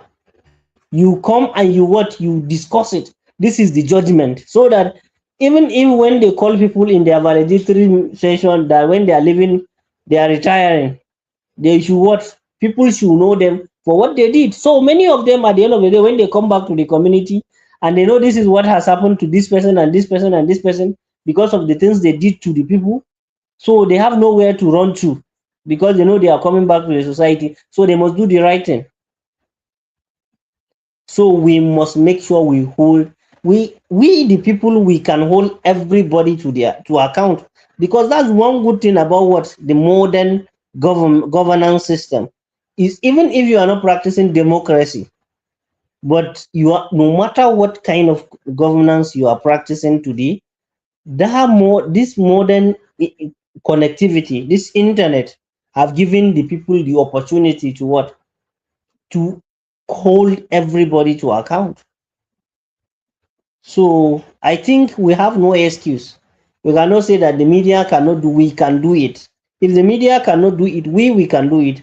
I can use my X space, my X account, my Facebook account to what? To always report what is happening. Even when the media is saying that nothing happens in my community, I know what happens in my community. So we challenge them. We see who is who. At the end of the day, the truth always stand. The lie always fade. So I think the best way we can do, both the judiciary and the media, we can all hold them to account. Because yes, we know who pays their salary, who pays the piper, dictate the tune. Yes. But who is paying us? Nobody. We don't have electricity, we don't have anything. So since no one is paying us, let's all say the truth. When you start it, someone will join you, just like the way we are doing in movement radio. Then other people will also do in their own little space. Come in, contribute.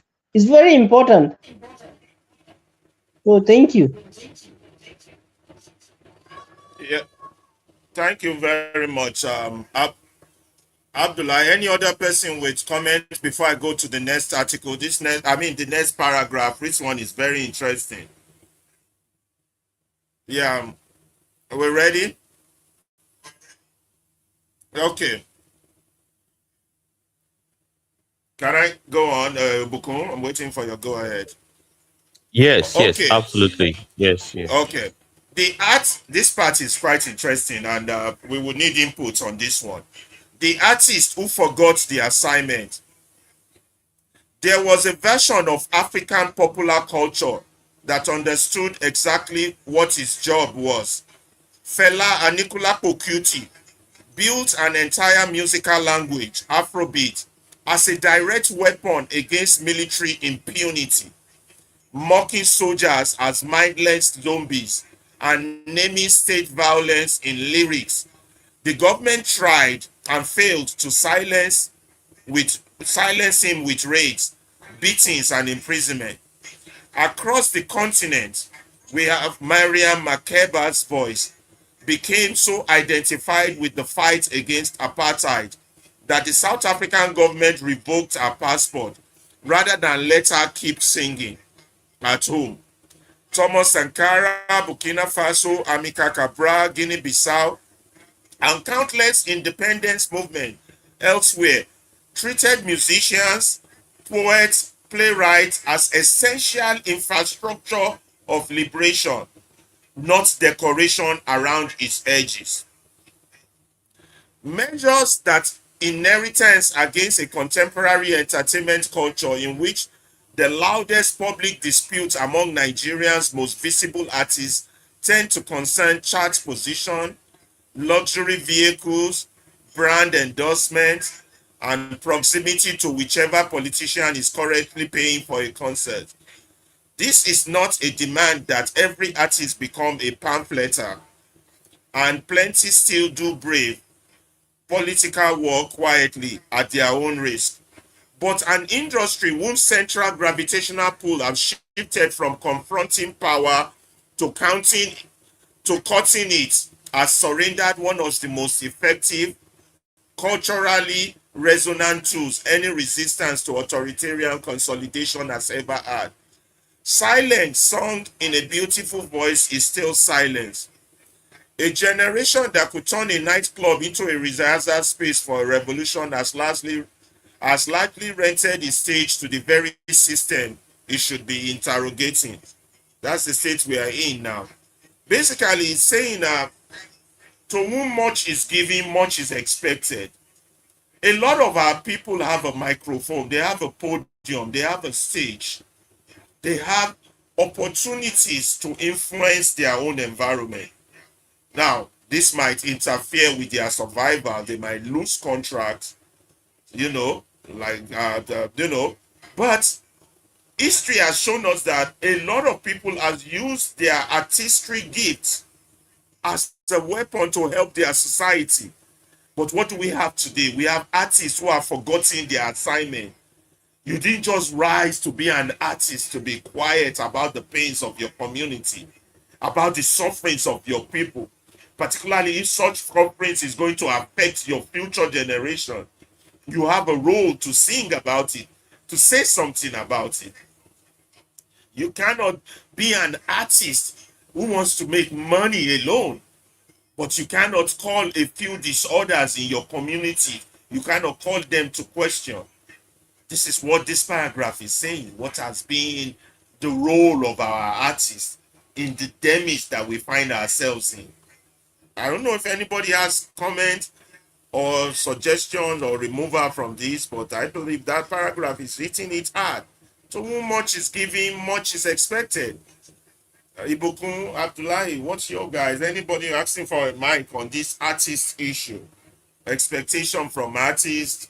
You know, we've nailed down the journalists. Now we're talking about the artists among us.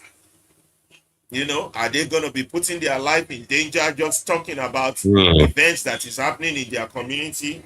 I don't know.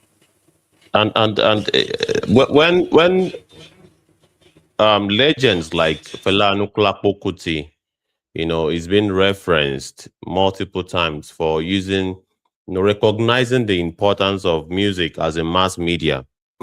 Music is a form of mass media. Many of these artists have billions of streams on Spotify, on Apple Music, on AudioMac, on Boomplay. They've got a presence. They've got an audience. All right. And whether or not they are aware that this audience are going through a lot from a fascist state, hence the need for them to make their composition or use their craft to wake the people up is another ballgame entirely. Because many of these so-called music artists also, they themselves need a mental, emancipation. They themselves are victim of the system. They are a product. That's what I'm saying. They are a product of the system. The colonial education is still very much. So all they care about is how they want to accumulate wealth. All right. They don't care about their audience and the welfare of those that listens to their music.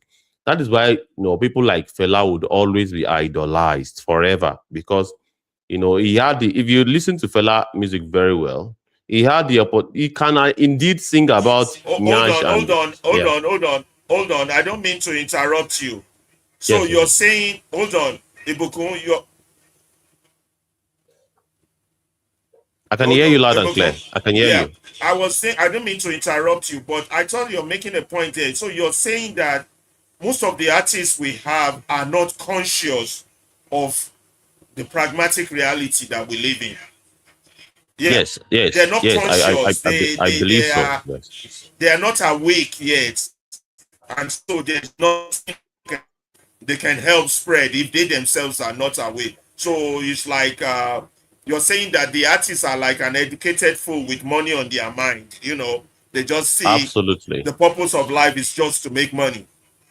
So yes, that's a problem absolutely. right here. If they them, but don't you think there should be, if there are people in the community that are a little bit aware, they should play a role in reaching out to these artists to try to make them aware? Because I do know that in the United States, the Nation of Islam, when they saw that Muhammad Ali was a big name and a champion, they did reach out to Muhammad Ali to conscientize him to the struggle.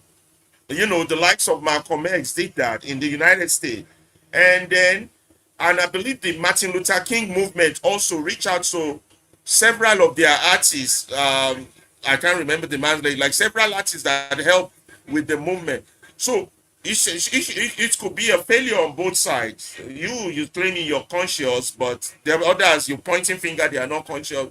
Have there been efforts for parties to reach out to the unconscious mind, or it will just be a futile effort? I don't know. I'm just you've got a very solid point right there, and based on the fact that I have I have privileged information with regards to my own political organization. Yes, we are reaching out. It's on record that Shore reached out to Banky W at some point.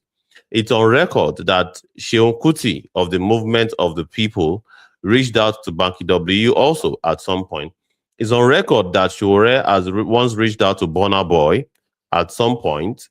All right. So the whole reaching out is not something that we can really accuse platforms like the African Action Congress for. And Shore is always, and if you observe his style of activism, he's very open to everybody. And even if you are a staunch enemy, he would always offer you the olive branch to join the struggle.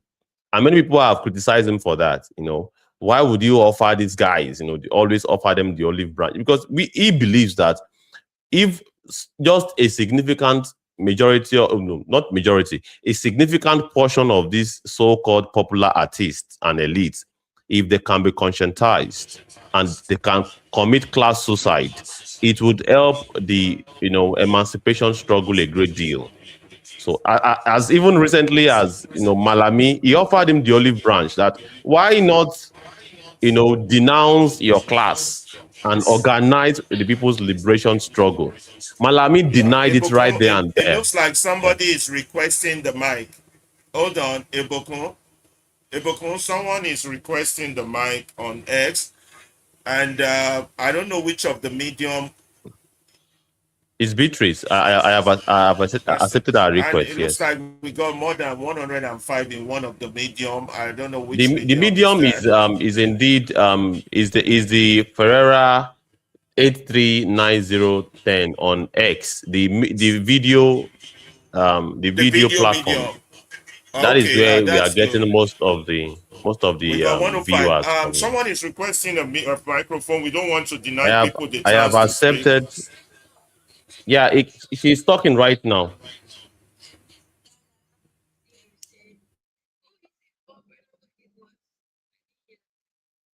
Oh, so sorry about that. Okay, let me communicate with my panel on the studio here. Beatrice is saying that she missed the part where I said Burna Boy. I was referring to, there's a tweet. I can refer you to the tweet when Shore was actively calling on Burna Boy to join the struggle during the NSAS movement. And Burna Boy outrightly said, I have no business with such a thing. Do not ever, approach me on matters like this. It's on record. So we cannot really accuse these artists that there are no revolutionary vanguards reaching out to them. They are the ones, in fact, many of them would tell you, and okay, even let's use VDM as a classic example again. All right, VDM sat down and made a very lengthy video of why he would never indeed use his platform to conscientize the people. And he indicted Shore for reaching out to him multiple times that is why he doesn't want to join Shore's movement, doesn't want to join Shore's party or Sheon Kuti's movement of the people's movement.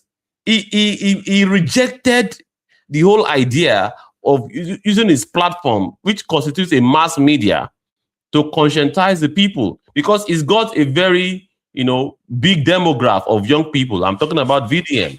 So there are efforts to reach out to them. So them rejecting the effort is a different ballgame.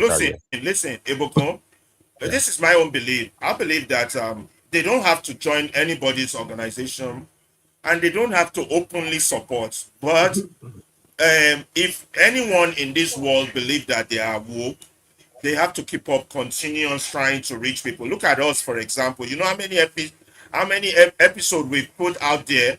How many times we'll come on here? How many people join us?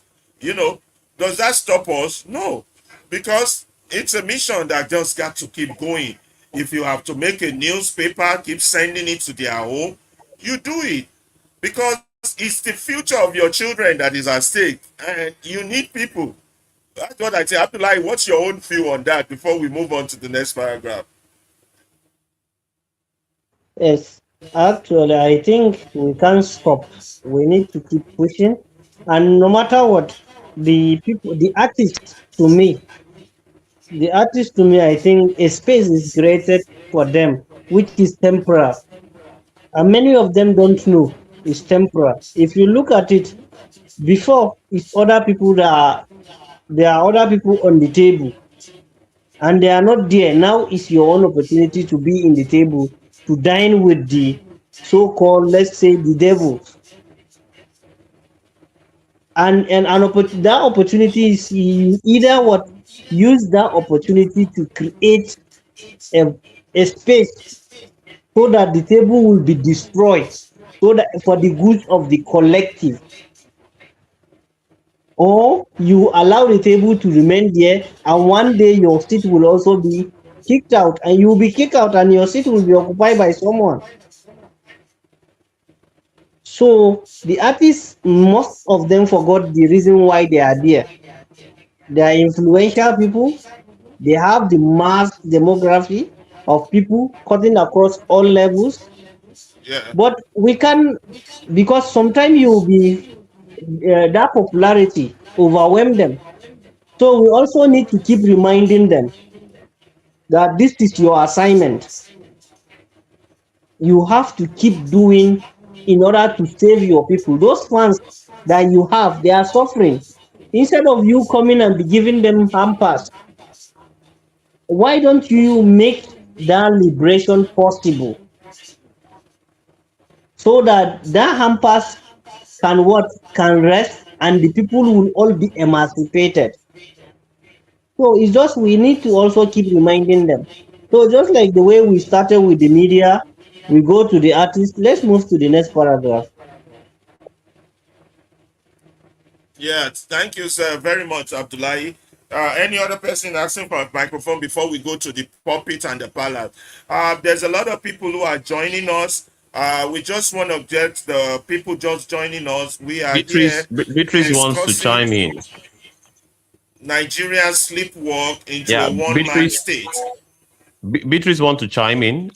Beatrice, are you there? Okay, Please proceed. Beatrice, let you. I just wanted to remind the people the topic, and we are taking it paragraph by paragraph. We have about 115 people on other medium. We thank them for joining us. This is the Movement Radio. Beatrice, you can go ahead.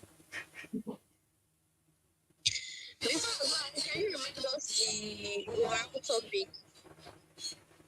Yeah, the topic is on the jumbotron. Nigeria's sleepwalk towards a one-man state. That is the topic.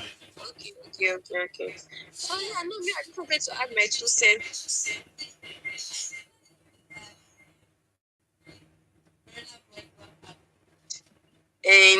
Or extended an olive branch or an invitation to this struggle. I will say Shore is very mature.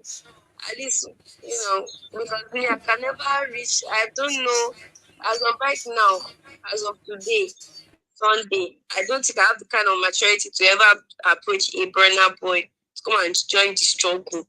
Oh, not possible. It reminds me of a phone call I had with a fellow comrade. I'm sure you guys are familiar with her, Comrade Michelle, right? She was talking to me about, some things that our comrade leader is doing that she doesn't feel like it's too good for the optics and whatnot. And I told her I wish that she came on our space today, our Sunday space, to air out those opinions, because I think some of the things that she said were worth pondering over, even considering. That she feels like, at least that's what I got from what she said in our conversation. She feels like there's some things that our comrade leader should honestly not gear his attention to, because of he has proved himself over the years. He has been consistent with his ideology. In fact, we have more than enough proof to back up the fact that no, he's consistent and he doesn't compromise his ideology at any point. The last thing that happened with the whole Tyler debacle, a lot of people felt like he probably shouldn't have said anything about it. That some of these things that require some kind of inconvenient stance, that it should be left to us, not him, because he has a campaign to focus on. and prioritize. But if it's anything like that, let us, the people, face that. And you know, solely face the campaign. And I'm not going to lie, I understand her sentiment. And I feel like it's something worth discussing.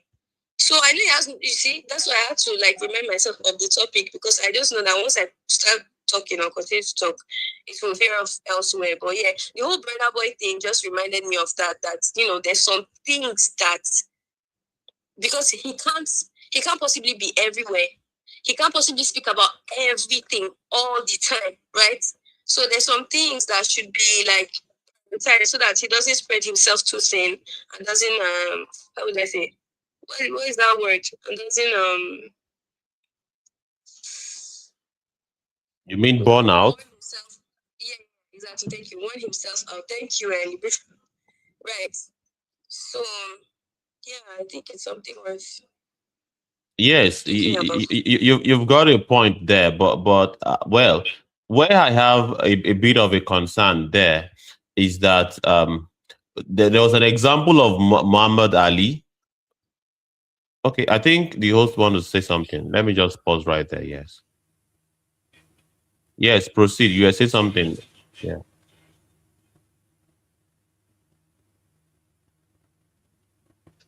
Mr. Alaba, you were saying something. Please Yeah, I proceed. wanted us to move on to so that we can finish the entire. Yeah, we will come back to that issue later on. So the next one is about the puppet and palaces.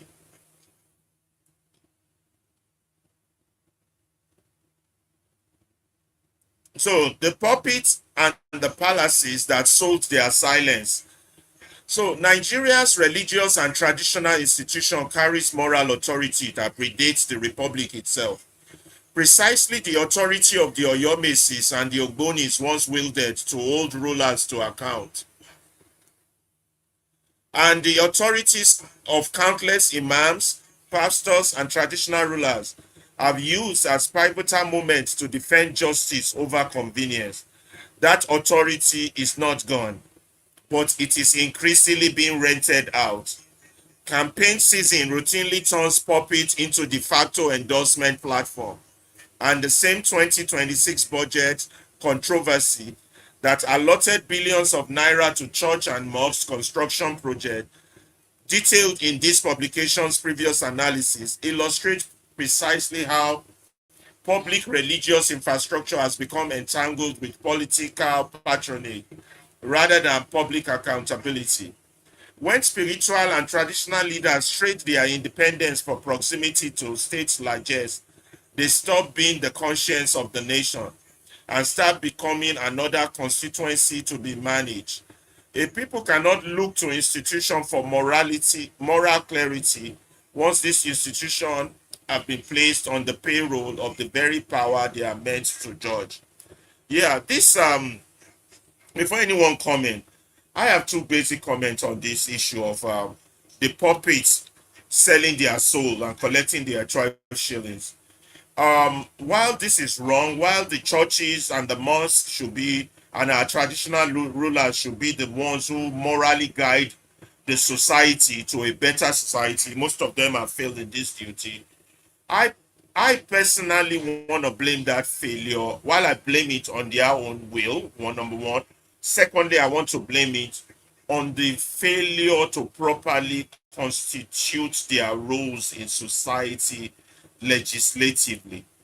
I believe that the failure for us to have an adequate constitutional conference that clearly define what the role of the religion institution would be, what the role of the traditional rulers institution would be, what the role of all these religious organization would be, constitutionally mandated and stated clearly, not in the modeled constitution that was already crafted in 1999.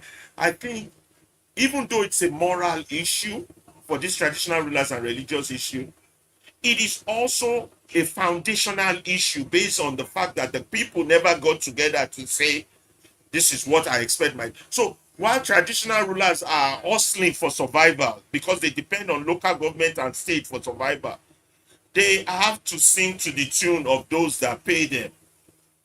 The same thing now, religious institution. Religious and politicians are in a symbiotic relationship. Religious can deliver votes for politicians, through deception. Politicians need religion. So there's that interwoven relationship with them that needs to be clearly demarcated by the rule of law, whereby everybody knows where they stand and what they are rolling. We have not gotten there as a nation, as a democracy, and that's why a lot of people are advocating for the constitution to be rewritten, that the people should say what they want things to be. But Nigeria is a jungle where anything goes. I don't know if anybody has comments on. We all know about how corrupt our religious leaders are. Although, do not touch my anointing. Even those who did say the truth are being attacked by the Agbadorians for saying the truth in relation to the pragmatic reality of the country. And this goes on like that. And so I don't know if any other person has a comment, addition on why the puppets sold their silence and the palaces. So I think for the palaces, it's inevitable because they have no clear constitutional duties for them. And that's because the constitution was not properly written. The people didn't come together to write. Just the military wrote that constitution. And you can go on and on that argument. But you can excuse the palaces, but I don't know if you can excuse the puppets. That's my own say. Abdullahi, what's yours? Yes, to me, I think the same way we cannot excuse the puppet, we cannot excuse the palaces. To me, because as we said, the palaces are what the custodians of what culture. So, as custodians of culture, part of our culture is good moral standing, which include good moral etiquette. So, in a way that the constitution did not clearly specify their responsibility, but the traditional and cultural aspect clearly states their what their functions. So there is left for them, and most of them have relationships with these people, so-called ruiners, the ruiners of the state. So they have this relationship is for them to what to struggle and create. If they can, since they don't have space and they don't have clear constitutional responsibility, let them bring the people because they are the ones that are more closer to the people, so that they will mobilize the people, organize the people. Then the people will be able to what to make this. They will join the hands with the people and challenge the system, so that the system will give them clear responsibility and it should give them what they deserve, because the traditional institutions are there even before the federation. So since the so thrown constitution by the military did not recognize them, so they need to what to fight and get that space, their deserved space, and they have to work with the people. But instead of doing that to get the deserved space constitutionally, no, they turn away and just getting what they will get, the little they are getting from the ruiners, and keep up making the people more. They are not different from the people, because if you can look at the example by what happens with some traditional leaders in Nigeria, the Kano case and other cases across the country, how a local government chairman can just, or the governor will decide to change one or two traditional rulers in the state. So that shows them that they are not different from the people. So in order for us to all be liberated, them to have to occupy their rightful position in the constitution, they should also what, but no, they are not. So they are the same thing. Likewise, the pulpit, instead of them having the spiritual rights and the moral standing that they should preach and tell the people the truth, when things are not going right, they should what be able to what to say it directly, as blunt as it is, to the people at the helm of affairs, but they are not doing that. So both the palaces, me and the pulpit and the palaces are the same thing. They are inexcusable to my own belief, because they all connive, contribute, and join hands to what to maintaining the current status quo on ground. That's my stake.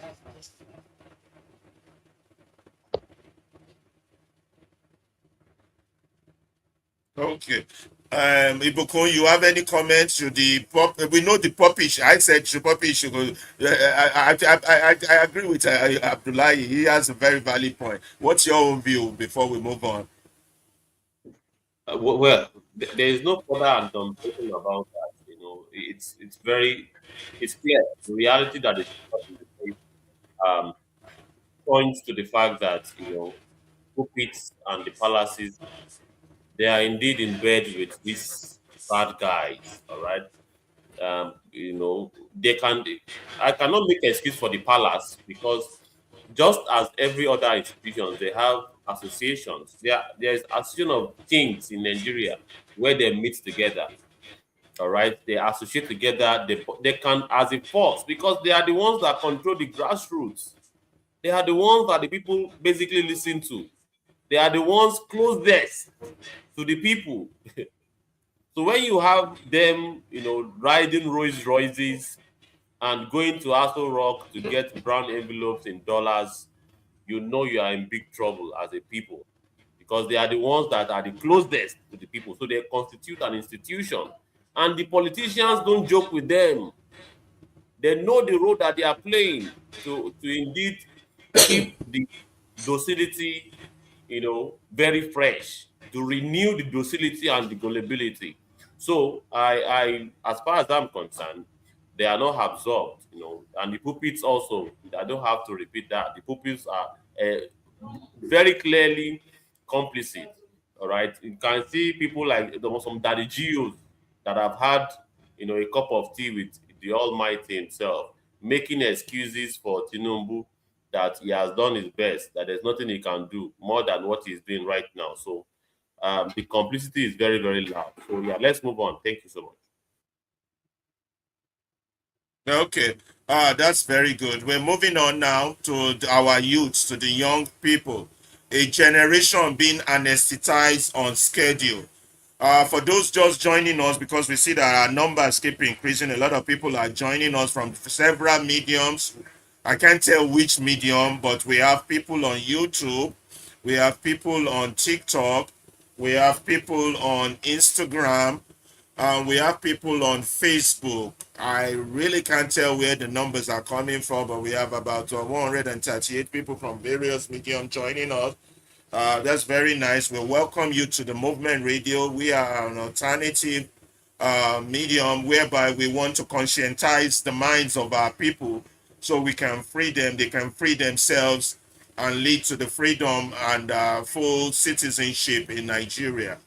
On today's topic, we are talking about how Nigeria is sliding into a one-man rule, how the nation is sleepwalking into a one-man state, not a one-man party, but a one-man state. And we've talked so far, if you're just joining us, we talked about how most of the institutions that are supposed to be the shield against this have already fallen. They've taken the knee bow, they bowed and kissed the ring from all institutions. We're now talking on, we talked about the traditional institution, the pulpit, religious institution, academic institution. We touched on several if you're just joining us. But now we're moving on to talk about the young generation, a generation that is being anesthetized on schedule. Nigerian youth were supposed to be the republic immune system. I like that. When we were young, we were called the conscience of the nation as a student body. So Nigerian youth were supposed to be the republic's immune system. Instead, an entire demographic is being systematically dulled. Yeah, systematically turned into the Olodo generation. The United Nations Office on Drugs and Crime 2025 World Drug Report found drug use in Nigeria running at nearly 3 times the global average. More than 3 million Nigerians living with diagnosed drug users disorder. The National Drug Law Enforcement Agency reports that 69% of the roughly 78,000 drug offenders arrested over the past 5 years were young people. And independent studies estimate that between 20 and 40% of Nigerian youth are battling some form of addiction, driven overwhelmingly by unemployment, hopelessness, and the absence of any credible pathway to a better life. The sources are the UNDC World Drug Report, if you want to check this out. This is not a coincidence. A serious analysis can ignore. This is not a coincidence that a serious analysis can ignore. A population with more than half its citizens under the age of 35 denied functioning education and denied job is not merely vulnerable to addiction. It is a population that a consolidating power has every incentive to keep exhausted, distracted, and divided against itself rather than organize against the system failing it. To every young Nigerian reading this, the country you inherit is the one you build or fail to build today. You did not receive a free healthcare or uninterrupted school calendar. You hustle for everything you have. The next generation will inherit exactly what you're willing to fight for now and exactly what you're willing to look away from. Nigeria and Africa youth once led the charge against colonial rule and elsewhere against slavery itself, often as far greater personal risks than a raised voice or an organized protest carries today. Whatever it is you are currently enjoying about the present arrangement, ask honestly whether it is worth explaining to your children one day why you said nothing while it was still possible to speak. That's a very damning statement towards the youth, but the line I like the most here is that to every young Nigerian, the country you inherit is the one you built today.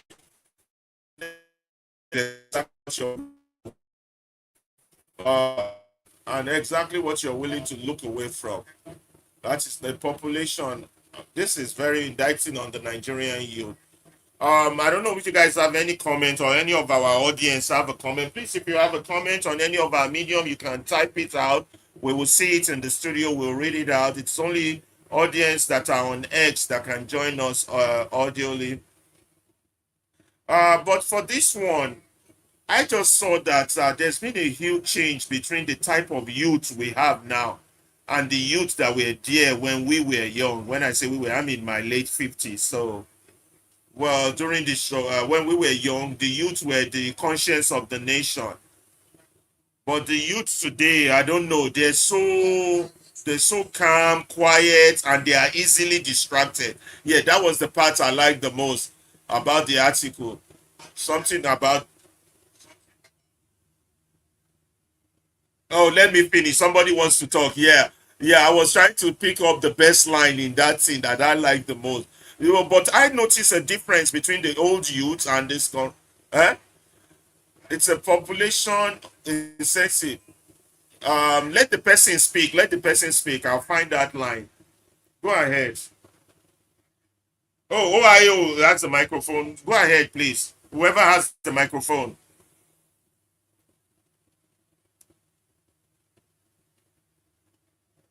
I was really in the on the.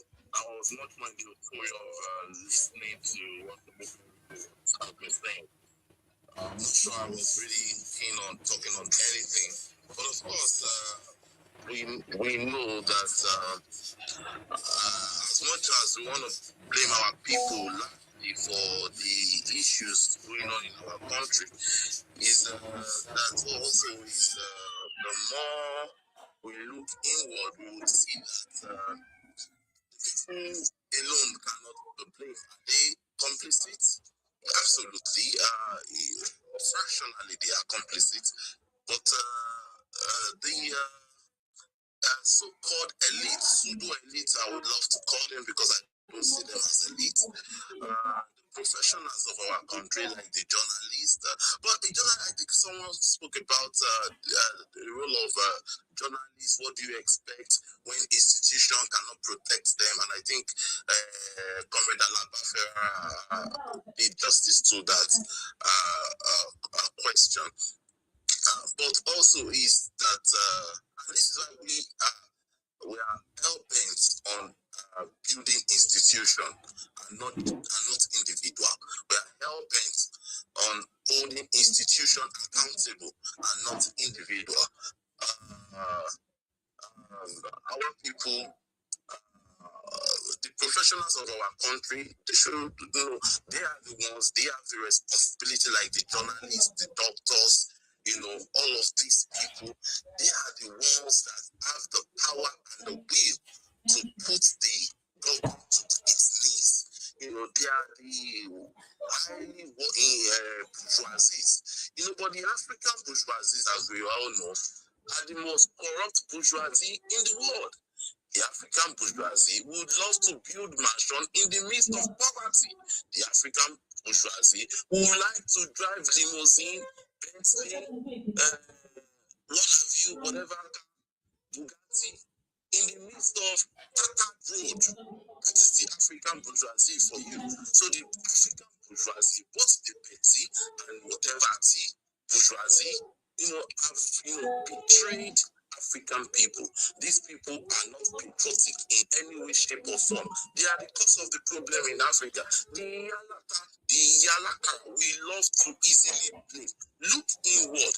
What brain do they have to know their left from their right? Let's take a good look at that.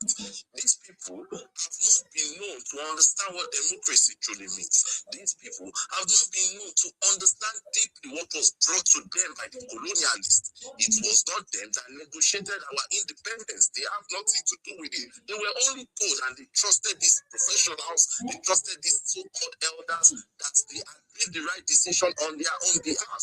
What they know nothing about, they have no clue on, is what we want to blame them for.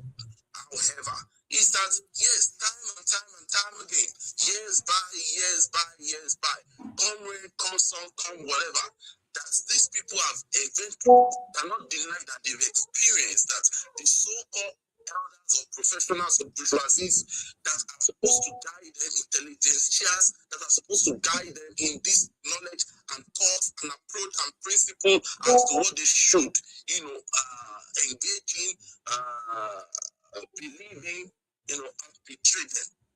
On that basis, it is worthy of note that this set of Nigerians should know better now, should know what to do, should know that they should look, inward and decide outward on the road to develop our nation. They must be partake in it, they must be interested in it. But of course, that we also have a role to play in all of this.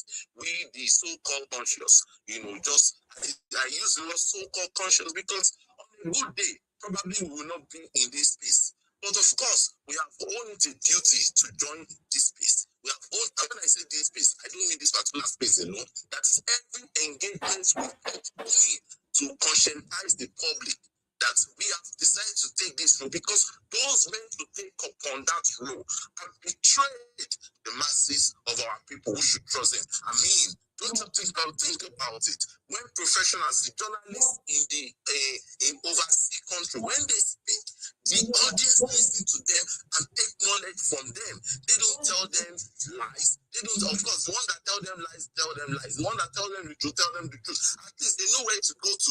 You know that if you listen to CNN too much, you'll be deluded with the narrative of what's going on in the world. So therefore, you have an alternative platform like the CBS. If you listen to BBC so much, you know that you may be deluded as well. So you have an alternative platform like the ABC. There are loads and loads of that. But you come to Africa, a country like Nigeria, to be specific. What is channels giving to the people? Recently, a certain individual went for an interview. He was mesmerized. No, not mesmerized. He was, destabilized with whatever thing he was saying. He could not even give coherent answer to questions he was being asked. Key question that is affecting us in this country. He could not respond to this question. What did his people say? They came out and said, do not ask this certain man again this kind of question. In fact, if you'll be asking him this question, They don't invite him for your interviews again. And they want this set of people. You see, Nigerians indeed ready for a better Nigeria. If you are ready for a better Nigeria, no matter how bad or how terrible the question is, any question to bring about the truth or ideas that you want to come and implement in our country, the people must ask you in whatever way, shape, or form. That's why you're coming to become the president. You're not coming to become the president because you want to rub your shoulder, caress you, pamper you, rub your head. No way, my brother. You are here to serve us. Stephanie, if you are coming to serve us and you choose to want to come and serve us, you must be interested in the way we ask that question. Any way we ask that question, it's your duty to play the role of leadership, to say yes, you are going to respond regardless. Go look at Omoyele Sowore. People have asked him so kind of a lame question. Listen to Seun Okibaloye, the way he addresses Sowore, you say, you Sowore, that is someone that is coming to become president. But we are revolutionaries. We don't care and we don't consider all of those things. Tomorrow, if Seun Okibaloye is interested in engaging Sowore again, stop it. Let him go ahead and ask him all manner and sort of question you want to ask him. We know we are revolutionary. We don't shy away from such questions. That is the difference between both of us and this set of people in power. When last did Tinubu himself conduct interview with the journalist of Nigeria?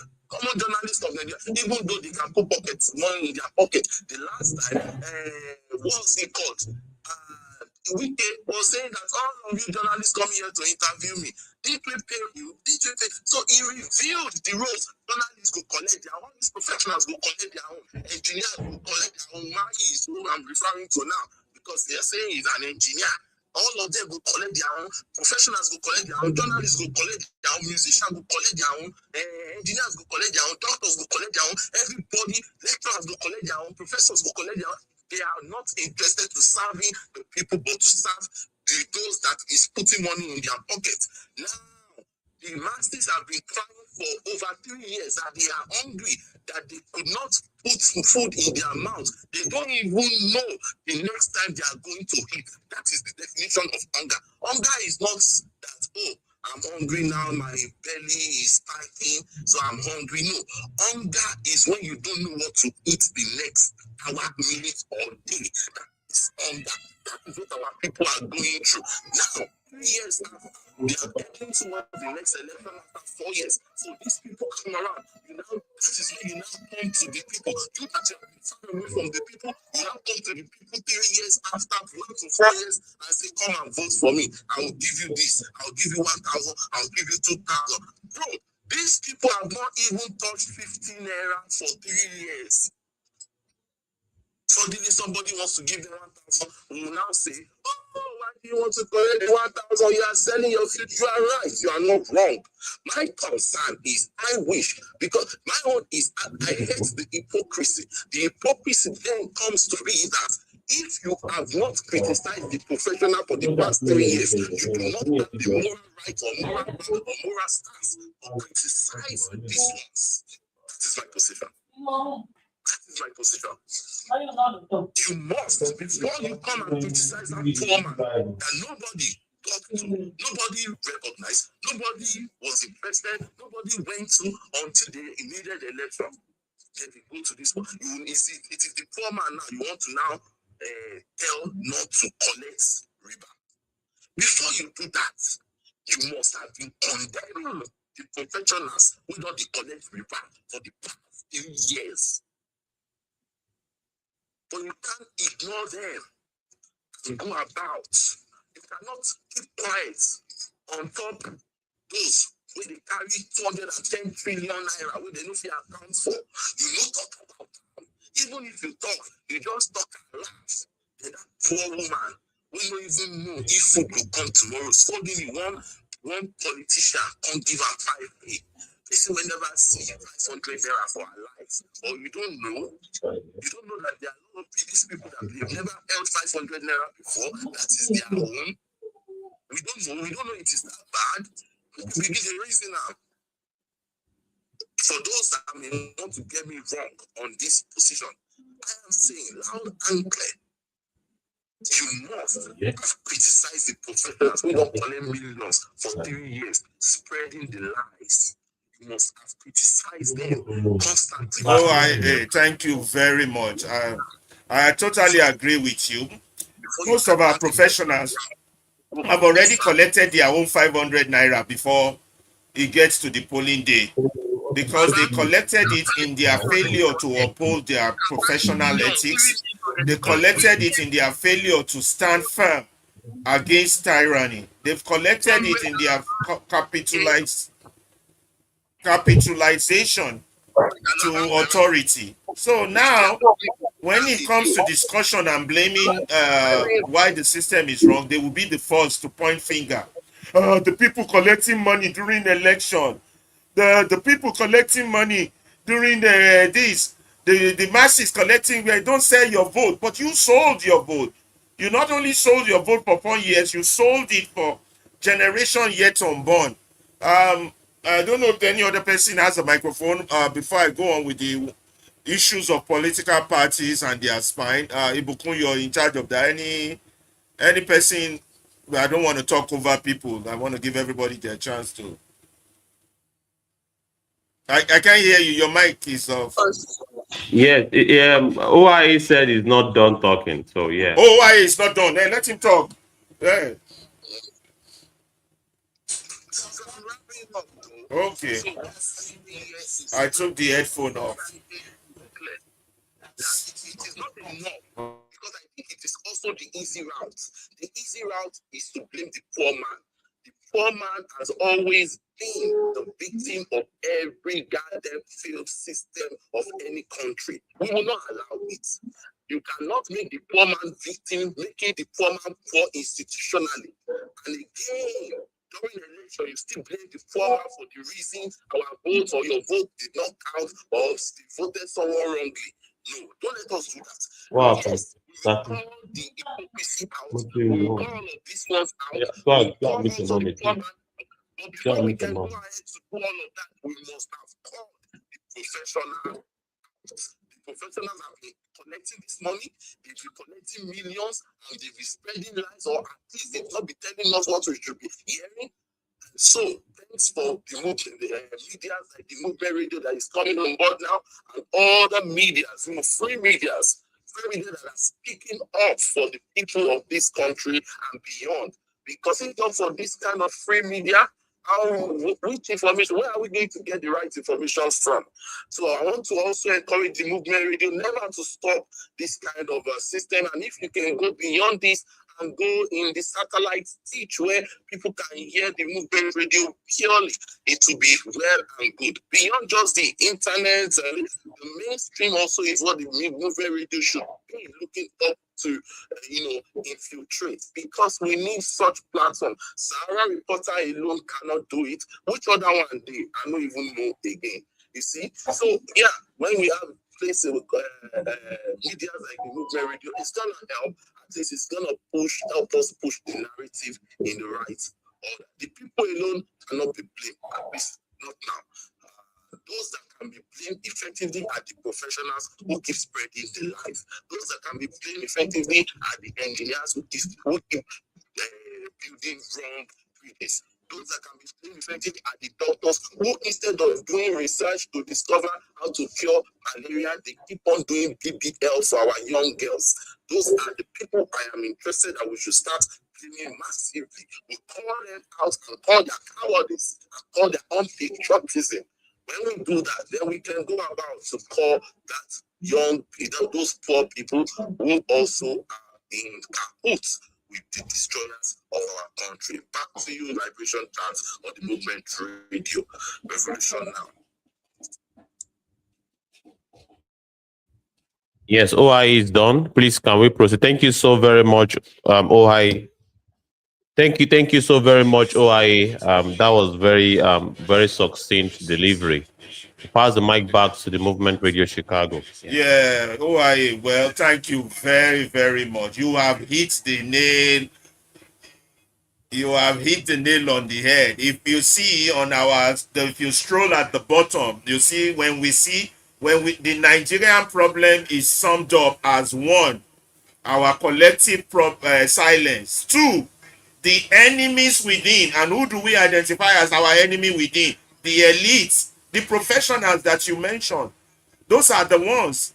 You see that before we even mention the big man, which is the ruiner themselves, we are focused on the elites. And that is what this movement radio intends to target. All those fake professionals that call themselves journalists, that runs Medium, on Space, on YouTube, that tend to pretend as if they are balanced, and in their balanced view, they come and bring a terrorist sympathizer to address the people. They come and bring the opinion of the ruiners to address the people, to sedate the people. They know what they are doing. They sedate the people. Well, they go on to this usual distraction to talk about whether a priest can challenge the president or not, instead of focusing on the finance minister that mumbled rubbish out on his economic policies. None of those they want to do. They don't want to do their job or their role with which they have sworn an oath to do. But they will be so easy to blame the people that they are collecting money during election. The professionals that fail, the judge that says their hands are tied, the doctor that fails to perform, the journalists, the judges, the lawyers that think that their people are resources for them to exploit. These are the tragedy that has brought us to our knees and where we are. And the movement radio recognizes that, and we are saying that it is not just our collective silence, it is the enemies within. And we intend to identify them, we intend to castigate them. You watch for more episodes when we start bringing mediums to you, mediums that are acting as a tool of the enemy. These are like minions. They are like night walkers that surrounds the night king. If we don't deal with the night walkers first, we can't get to the night king. This is the problem we are facing. And this is a fact. And this is why we are saying that we need alternative medium, not all this sedative, toxic poison that they give our people. And they call it news. They call it information. They fail to educate our people. Those who know better. Those are our so-called, you shouldn't even call them elite. The professional. Oh, you are so on point. In fact, you are so on point. The Nigerian struggle has been mischaracterized. It is not a pro-democracy struggle. No, it is a liberation struggle awaiting the conscience. Awaiting the conscious. And a lot of people are not conscious. Nigeria has been captured by a most rapacious class of evil men. Evil men. A men that we should be ashamed to say they are black like us. Men we need to castigate out of our communities. People that back in the days before the coming of the white man, they are only allowed to stay in the evil forest. We send them to the evil forest. But now they are building castles among us, and some people are cheering them. Let's move on with this. The purpose of today's topic is that we are sliding slowly into a one-man rule, and everybody's action in this role is being mentioned. Now we talk about parties. I'm going to read that out. I'm going to be faster with my reading as time is not seems to be much on our side. Political parties in any functioning democracy is supposed to be a vehicle for competing ideas, not in Nigeria. Disciplined enough to hold its office holders accountable to a platform. Nigerian major parties have largely abandoned even the pretense. The defections wave described earlier was not in the overwhelming majority of cases driven by ideological conversion. It was driven by access, patronage, and self-preservation, with governors and legislature crossing carpet not because they had changed their minds about governance, but because they had calculated where power would sit next. A party that exists to deliver its members comfort rather than to hold them to a standard is not a political party. I hope Nigerians are listening to that. A party that exists to deliver its members comfort rather than to hold them to a standard is not a political party. It is a pressure group with a logo. And a country whose entire party system functions this way has almost no institutional mechanism left to say no to leaders who want more than his constitutional share. What peaceful resistance actually require? We're now going into peaceful resistance. So our political parties are nothing but special purpose vehicles for them, not all, for them to go make money. And then that's why it's easy to plant enemies to among them. What peaceful resistance actually requires, none of this is inevitable, and the essay would be incomplete if it ended only in diagnosis. Nigeria has, within living memory, defeated exactly this threat once. Repeating that outcome requires specific, sustained, peaceful action rather than a mood of general disapproval. 1. Treat every future attempt to touch terms limits, election timelines, or judicial independence as a five-alarm national emergency, not a legislative technicality to be monitored quietly from the sideline. 2. Demand transparent, diversified media ownership. That's what we are talking about. Demand transparent, diversified media ownership. Support independent and non-aligned journalism directly, and stop rewarding outlets that have chosen patronage over scrutiny with audience or advertising. That's a fact Nigerians need to listen to. You have to demand transparent and diversified media. Support independent and non-aligned journalism directly. Stop rewarding outlets that have chosen patronage over scrutiny with audience and advertising. So a lot of Nigerians that flock to all these media houses that serve no purpose, that a child listening cannot learn anything from, that you cannot make a Martin Luther King or a Malcolm X from their saying. All they do is sedate the people. Stop patronizing such outlet. There's a lot of them on YouTube. There's a lot of them on X. Get your mind out of the gutters. Get out of those places. Stop patronizing garbage. Stop eating shit like dogs. They're serving you shit and you're gumping it up. Number 3, call on Nigerian artists, musicians, and public entertainers to reclaim the tradition of Fela Kuti and Mariam Makeba and hold them, not just politicians, publicly accountable when culture becomes decorated for power instead of resistance to it. We will be doing that a lot here on the Movement Radio. During the time the children were kidnapped, none of those musicians, maybe except Davido, will put pins on his mouth about those children. 42 children are still missing in Borno. Nobody's saying anything about that. We say we have artists of international standing playing Afrobeats worldwide. That's a shame. Your house is burning and you can't even help the people to turn off the fire. I'm talking too much like a radical. I need to pipe it down. I'm a host. Number 4, maybe Buku and Abdullahi should read the rest. They just just think talking about this thing has just made me got a little bit high blood. Who wants to continue number 4? Can you guys see it? Or I should just continue? Yeah, Should I I just think continue or you guys got it? Ibokun, can you go? Okay, I should just continue. Is that the decision? okay. Number 4 states insist that religious and traditional. Let me continue. Let me continue, John. Okay. No, don't All worry, Abdullahi. Let me continue. Let me continue. Okay.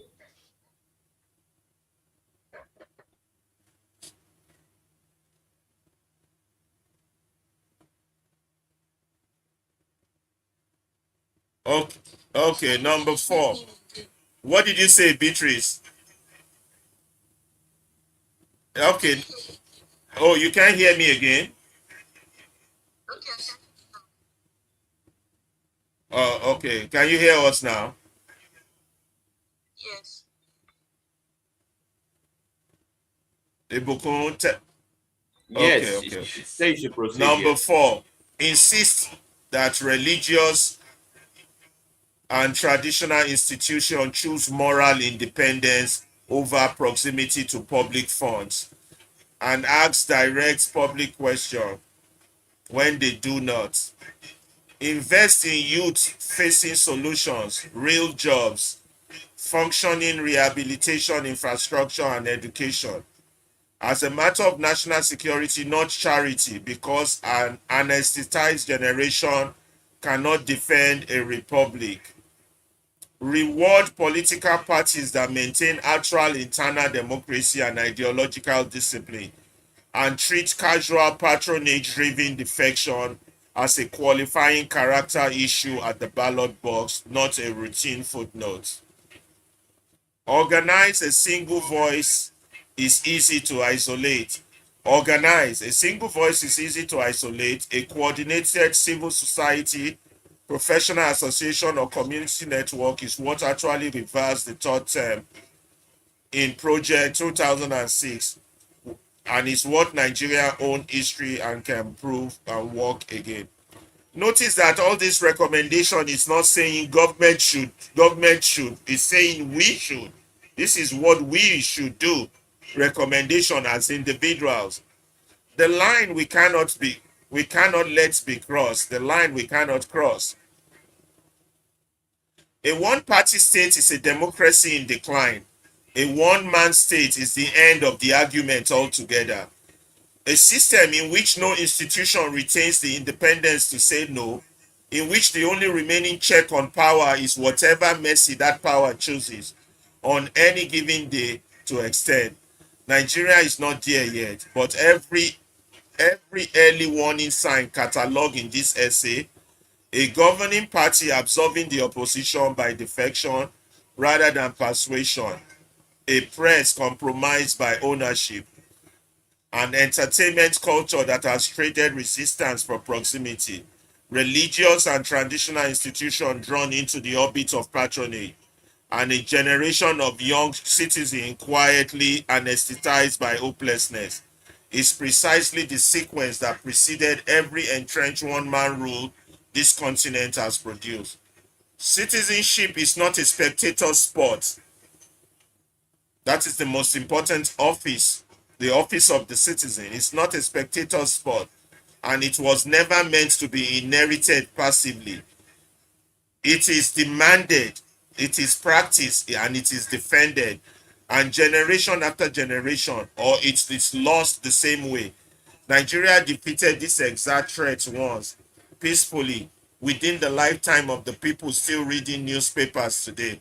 The institution that did it then, a free press, an organized civil society, a legislature that still had a conscience, are all still standing, weakened but not yet dead. What they need now is not sympathy, it is use. Ask the question that makes someone in power uncomfortable. Refuse the silence that has been marketed to you as peace.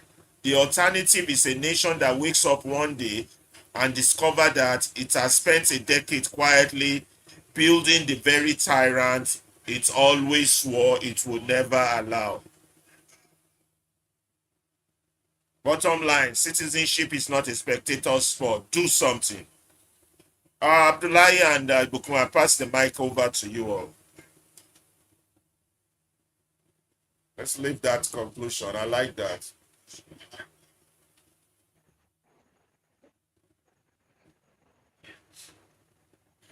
Okay. Oh, Bukum, are you there? Of doing something that it ended with, we have to participate. And at the beginning of this space, we made it very, very clear that participation is key in all of this. There's no way we'll get ourselves out of these doldrums if we do not participate. Very, very important.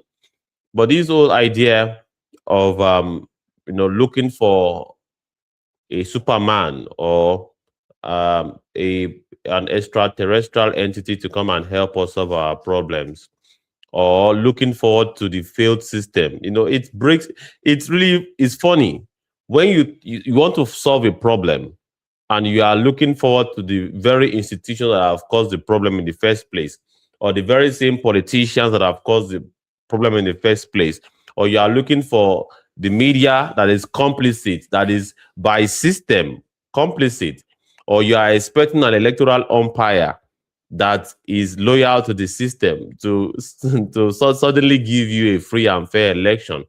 All right. So participation is very key.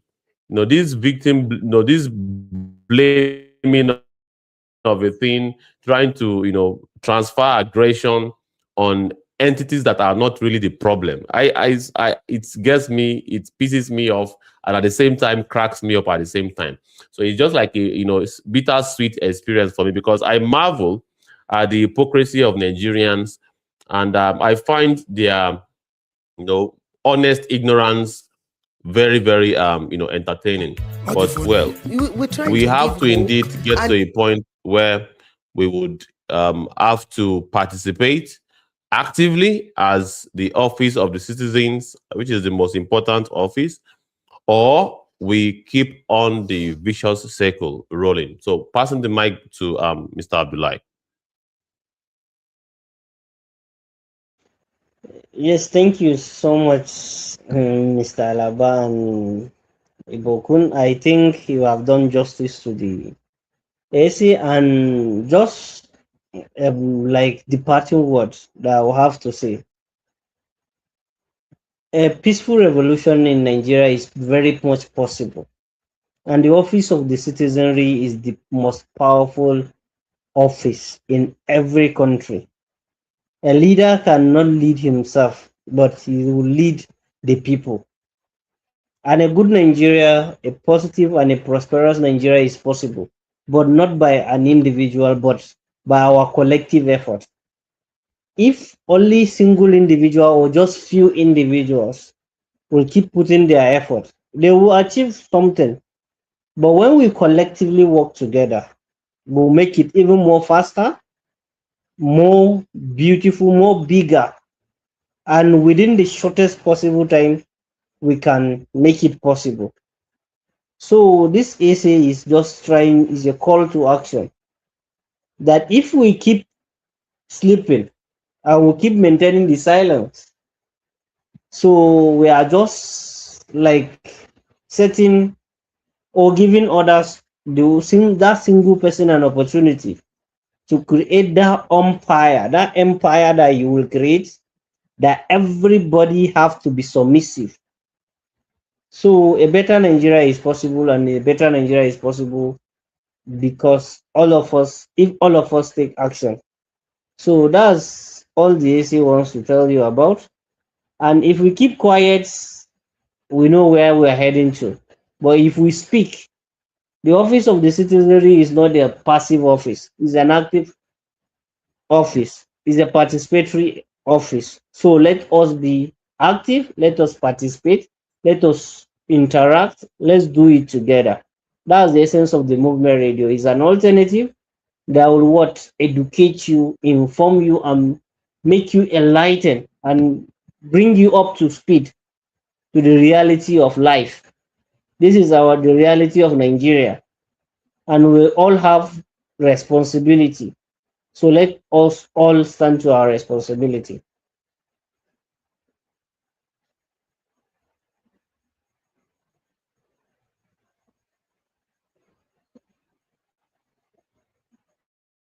To start Akara business doesn't take a lot of money. To start roasting corn, or somebody even said about grant, you see they're saying that kuli doesn't take much. We didn't give them a loan, we gave it to them as a grant. So we've encouraged Nigerians as best as we could. What is within our hands, I have given, and I keep giving. First lady say make we dey fry akara. Her Excellency say make we dey say kuli. Yeah, what the funny? Who do us like this, yo? Nigeria, who do us like this, yo? Who swear for Nigeria, yo? Africa, who do us like this, yo? Yeah, Eva, what the funny? Our children there for bush, yo.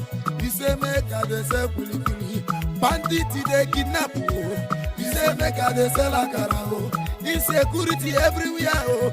No NEPA mosquito everywhere, oh. They say make a dey say come, yo. Yeah. Pharaoh, let my people go. We no go sell akara, oh. Pharaoh, let my people go. We no go sell kuli. Pharaoh, let my people go. I say you no go sell corn, oh. Nigeria, oh yeah, willy willy, akara, willy willy, willy willy, akara, willy willy, willy willy, akara, willy willy, willy willy, akara, willy willy. We're trying to give hope, and to start akara business doesn't take a lot of money. To start roasting corn, or somebody even said about grant. You see, they're saying that cooling. We gave it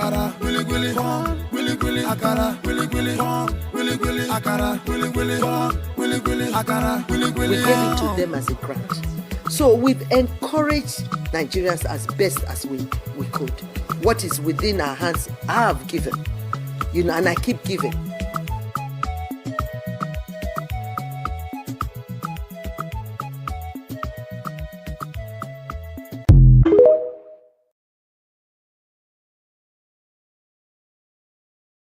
Yes, that's very nice. So are we covering any other article? We've been on here for almost 3 hours, or should we call it a day? The guys, you all decide. What we got to do. Are you all exhausted? Are the audience still ready to go? What do you decide, Ibukumo? Abdullahi, it's up to you guys. Yeah, I think I suggest we give them a fresh edition after a very well detailed article for today. So we'll proceed on Monday, no, on Tuesday, I believe, to give them a fresh episode that we've got in stock for them. We have so many articles for us to dig deep into, so we will always have articles for us to, yeah.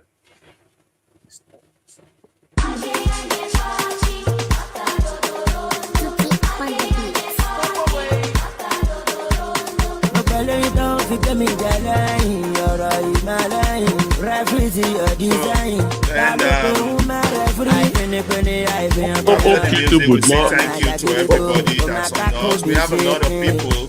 I really don't know which of the sites we got all this crowd, but you have to. Ibukumo and you and Abdullah, you guys have to say very big thank you to them. Right? I can see what people send here. I can only see Instagram, quite a lot of on Instagram. I can't count the ones on TikTok. Okay, but can you thank them very much? In fact, it looks like we broke records today.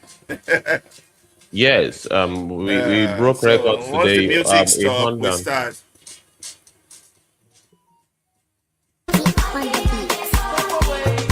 Once the music stop, then you thank them, and then we can call it a day. I'm not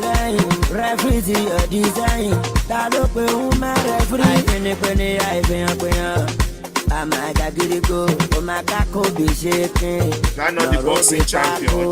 Boxing champion, right?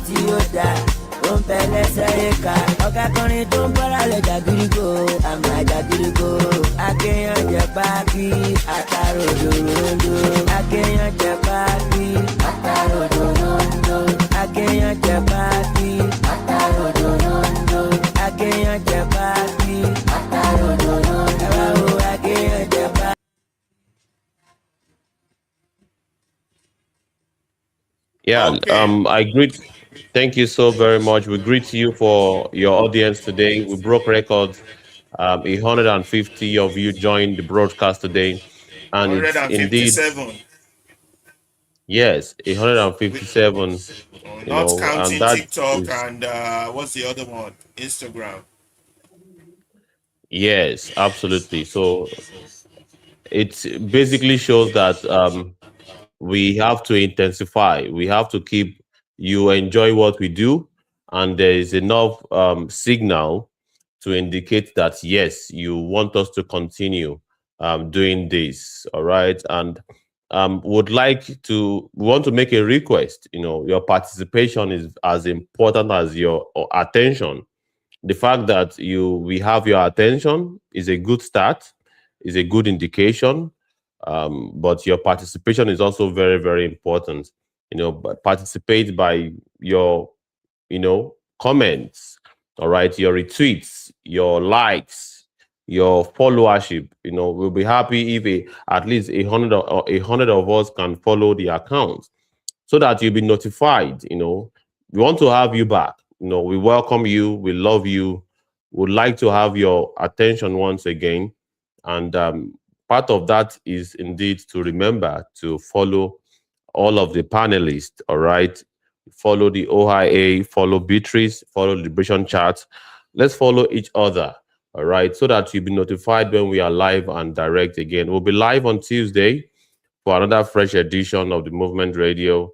Liberation Chat will be up on Monday for the regular political, granular details of the street politics, breaking it down to the partisan side of things. But Movement Radio has made it very clear that we are indeed an institution, all right, that's got a revolutionary position that is not partisan. So please have it in mind, follow, and please participate, all right? Your attention is very, very important. The fact that we are viewing what we are doing, you are observing, is a good thing, but we would love you to participate actively in the conversation by commenting and all of those things. So thank you so very much. We look forward to having you on Tuesday for another fresh edition. Passing you the mic, Mr. Abdullahi. Thank you so much, everybody. Each and every one of you is very important to us, and we love you all. Forward to your contribution, your subscription, you subscribe, you like, you share, and you bring in more people. The Movement Radio, and all is moving towards our own collective liberation. So it's nothing more, nothing less. Our collective liberation. So we are all looking forward to be a true citizen in Nigeria, and we'll get the actual citizenship. So that's all we are looking for. So thank you. We look forward to having you again on Tuesday with another interesting super bumper package. So thank you, everybody. This is Abdullahi Salisu from Abuja, the Movement Radio. Yeah, thank you all very much for joining us. We want to thank you very much. Please help us click the like buttons, the share buttons, tell people about us. All we are struggling for is for us to have a better country. We believe Nigeria cannot continue like this, and we believe nobody is coming to save us. We have to save ourselves, and we can only save ourselves if we are aware of how we can save ourselves. So we want to be a contributory factor to that. We want to help save Nigeria, have a good country, a free country, a country we can call our own. We don't want to have a home where all of us are running out and we call that success. We want to drive the clowns that are in the palace out. We want to let them know they don't represent us and they don't govern us. But we cannot do that ourselves. So thank you all for joining us on YouTube. Thank you all for joining us on Facebook. Thank you all for joining us on Instagram. Thank you all for joining us on TikTok. Is there anything else for joining? I almost forgot X. Thank you all for joining us on X.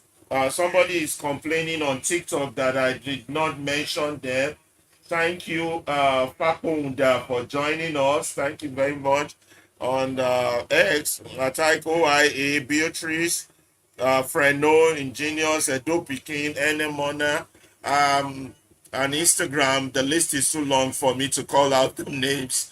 I have the names. I don't have the names for for YouTube or Facebook. But thank you, everyone. Please click like. Please click share.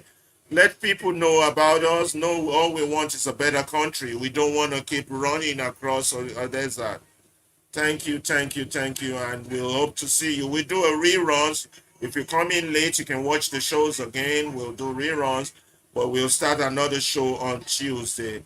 Thank you very much, and God bless you all. God bless you, and God will guide us all. Thank you.